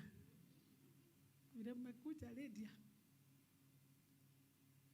Esther Niki. You know the way the unique parents came. So you've seen they've come. I know you are busy people, I understand. So you need more time. But I receive this on behalf of God. But I'll not deliver it to him. I'll use it. Now you will bring a proper one for him. So I release my blessing upon you. The blessing of a prophet. The Bible says he who receives a good man, in the name of a good man, shall receive the blessing of a good man. And he who receives a prophet in the name of a prophet shall receive the blessing of a prophet. I release it upon you. I release it upon you. I release it upon you. I release it upon you. I release it upon you. I release it upon you. I release it upon you. And I know the day you will bring it, the conference. So during the conference, we'll be waiting for your sacrifice to God. But it is received and accepted. In the name of God the Father, the Son, and the Holy Spirit. So tunaweza onana baadaye. Mimi nimepewa kipeo. Thank you, ladies.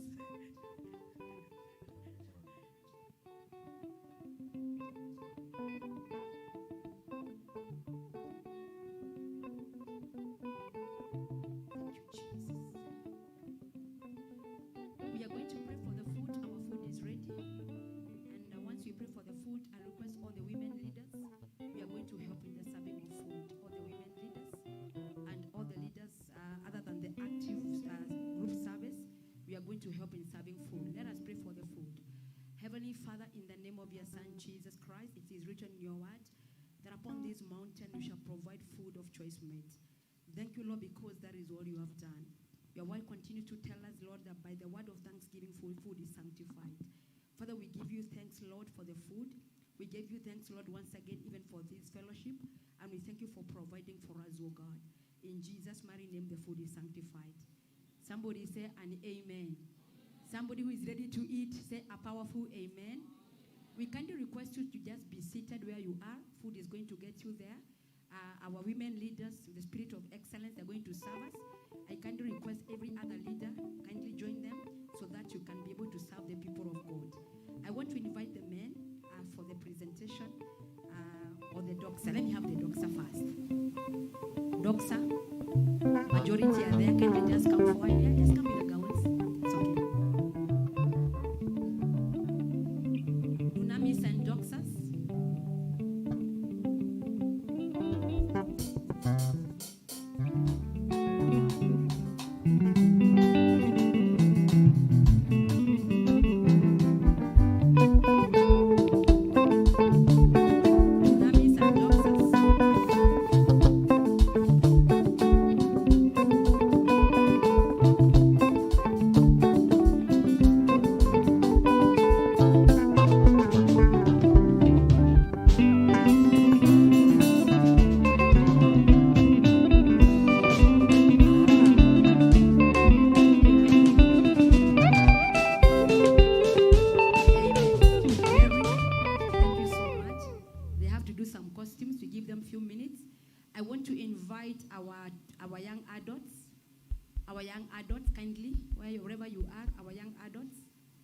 Find your way. Our young adults, and then the women are going to follow. Or let's have women, because Anastasia, you are here, kindly. In the name of Jesus Christ, let's have the women come. And somebody get the young adults. They are going to give us a presentation again. Just come. Amen. All women, kindly, who are seated, let us be uprising as we come forward.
they are not able to do the presentation now, they can do it later.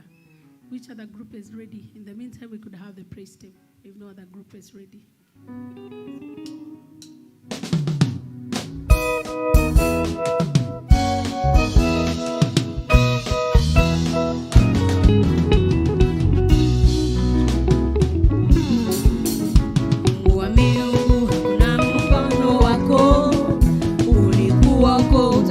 Kesho na milele, maana wanadamu wanashindwa, wewe unaweza. Ndiyo maana tunakuita Mungu, usifiwe. Mara tena Mungu wa miungu, Mungu wa miungu, hakuna mfano wako. Ulikuwa uko, utakuwa kesho na milele, maana wanadamu wanashindwa, wewe unaweza.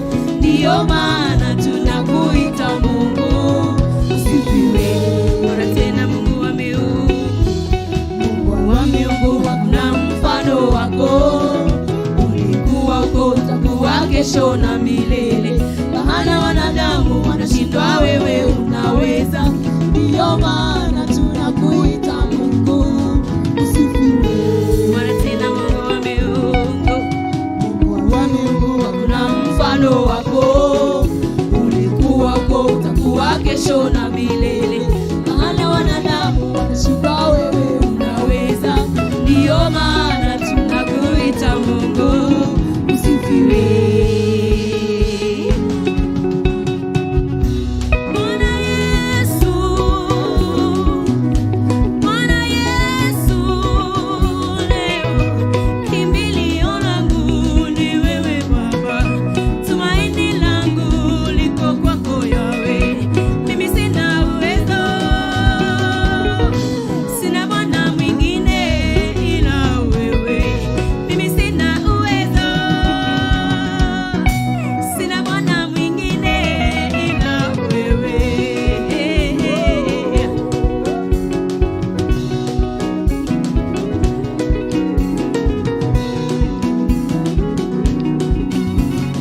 Miungu hakuna mfano wako. Ulikuwa uko, utakuwa kesho na milele, maana wanadamu wanashindwa, wewe unaweza. Ndiyo maana tunakuita Mungu, usifiwe. Mara tena Mungu wa miungu, Mungu wa miungu, hakuna mfano wako. Ulikuwa uko, utakuwa kesho na milele, maana wanadamu wanashindwa, wewe unaweza.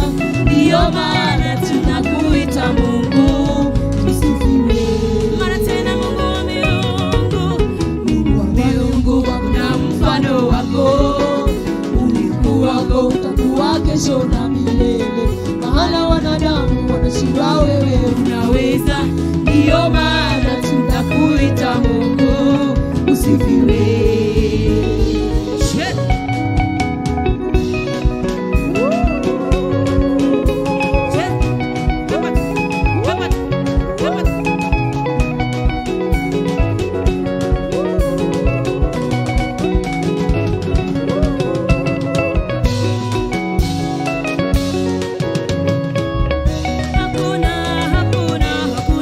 Hakuna kama wewe. Hakuna kama wewe. Hakuna kama wewe. Tunaimba tukisema hakuna. Hakuna kama wewe. Hakuna kama wewe. Hakuna kama wewe. Tuimbe. Hakuna kama wewe. Hakuna kama wewe.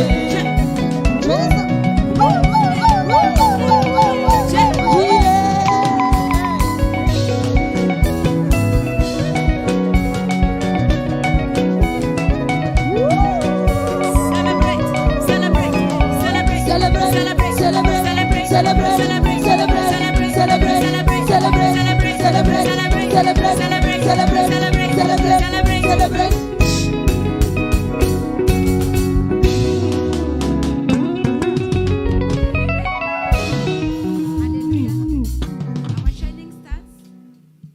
Our shining stars, you are welcome to come and give us a presentation. Thank you, Lord. Father, we give you praise. Father, we give you glory. Amen. Praise God. Praise God. We are the Shining Stars and we have a song.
Celebrate our Shining Stars for that awesome melodious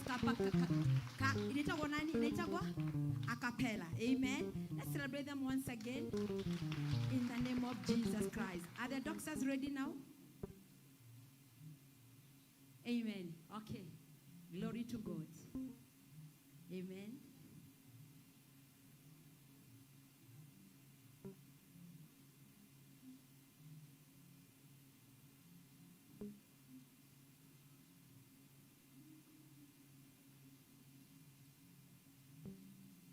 Kindly, for those who have not given their tithes, kindly just come forward, drop it on the altar. God of this altar will bless you. If you have your tithe, you have any pledge you are redeeming, bring it to the altar and God is going to bless you. Thank you.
Shake body, my God, good old shake body. Oh yeah, that's for me. Shake body, my God, good old shake body. Lord, you give me peace every day. Lord, you make me dance every day, like non-stop, like non-stop. Baba, just like that, you today blow my mind. I overflow right now. Your blessings stay for him. Your blessings stay for him. You took the worries away. I follow you all the way, all the way, all the way, all the way. I've never seen no one like you. The beginning and the end. You're the only one for me, and I will never let you go.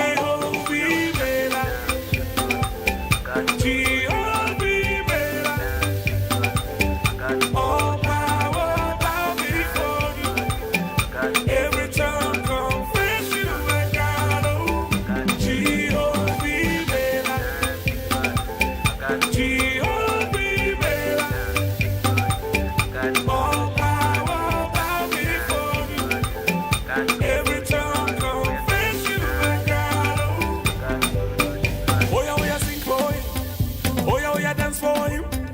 Make your body move for him. Shake your body left, right, center. God is forever sing for you. Nothing you cannot do. Baba, you wonderful. He gonna be there for you. He's taking the worries away. I follow you all the way, all the way, all the way, all the way. I've never seen no one like you. The beginning and the end. You're the only one for me. But I will never let you go.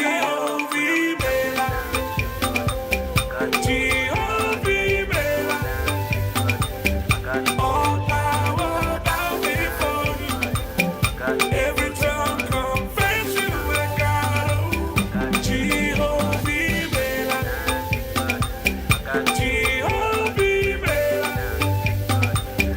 all power bow before you.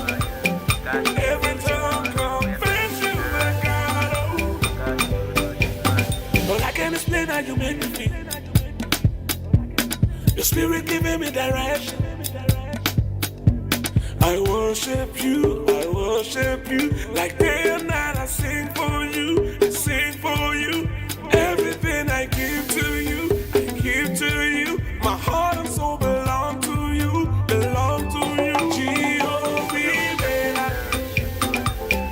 Jehovah,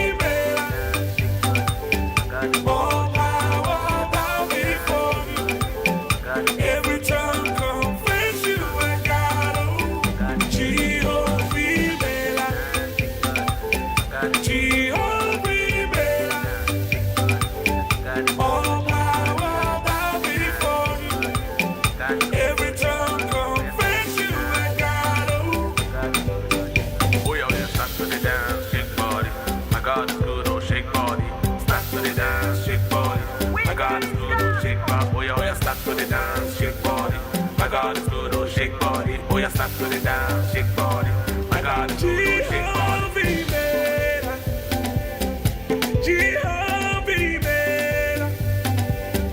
All power bow before you. Every tongue confess you are God. My God is good, oh shake body. Oh yeah, that's for me, shake body. My God is good, oh shake body. That's for me, shake body. My God is good, oh shake body. Oh yeah, that's for me, shake body. My God is good, oh shake body.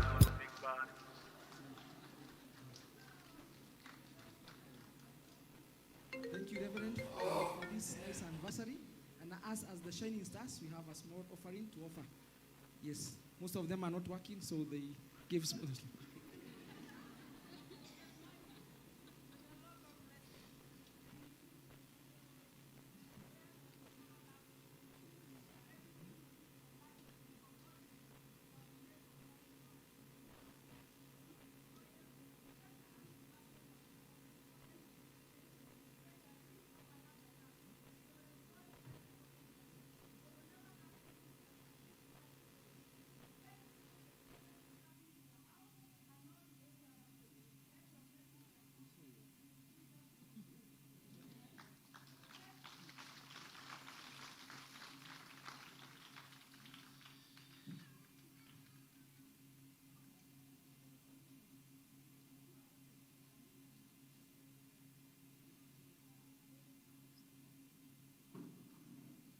Pastor Moya, is the Doxa group ready? Kindly come. I know with the joy of the Lord to invite the Doxa and the dynamic group as they come to give us a presentation. Doxa and dynamic, kindly come forward.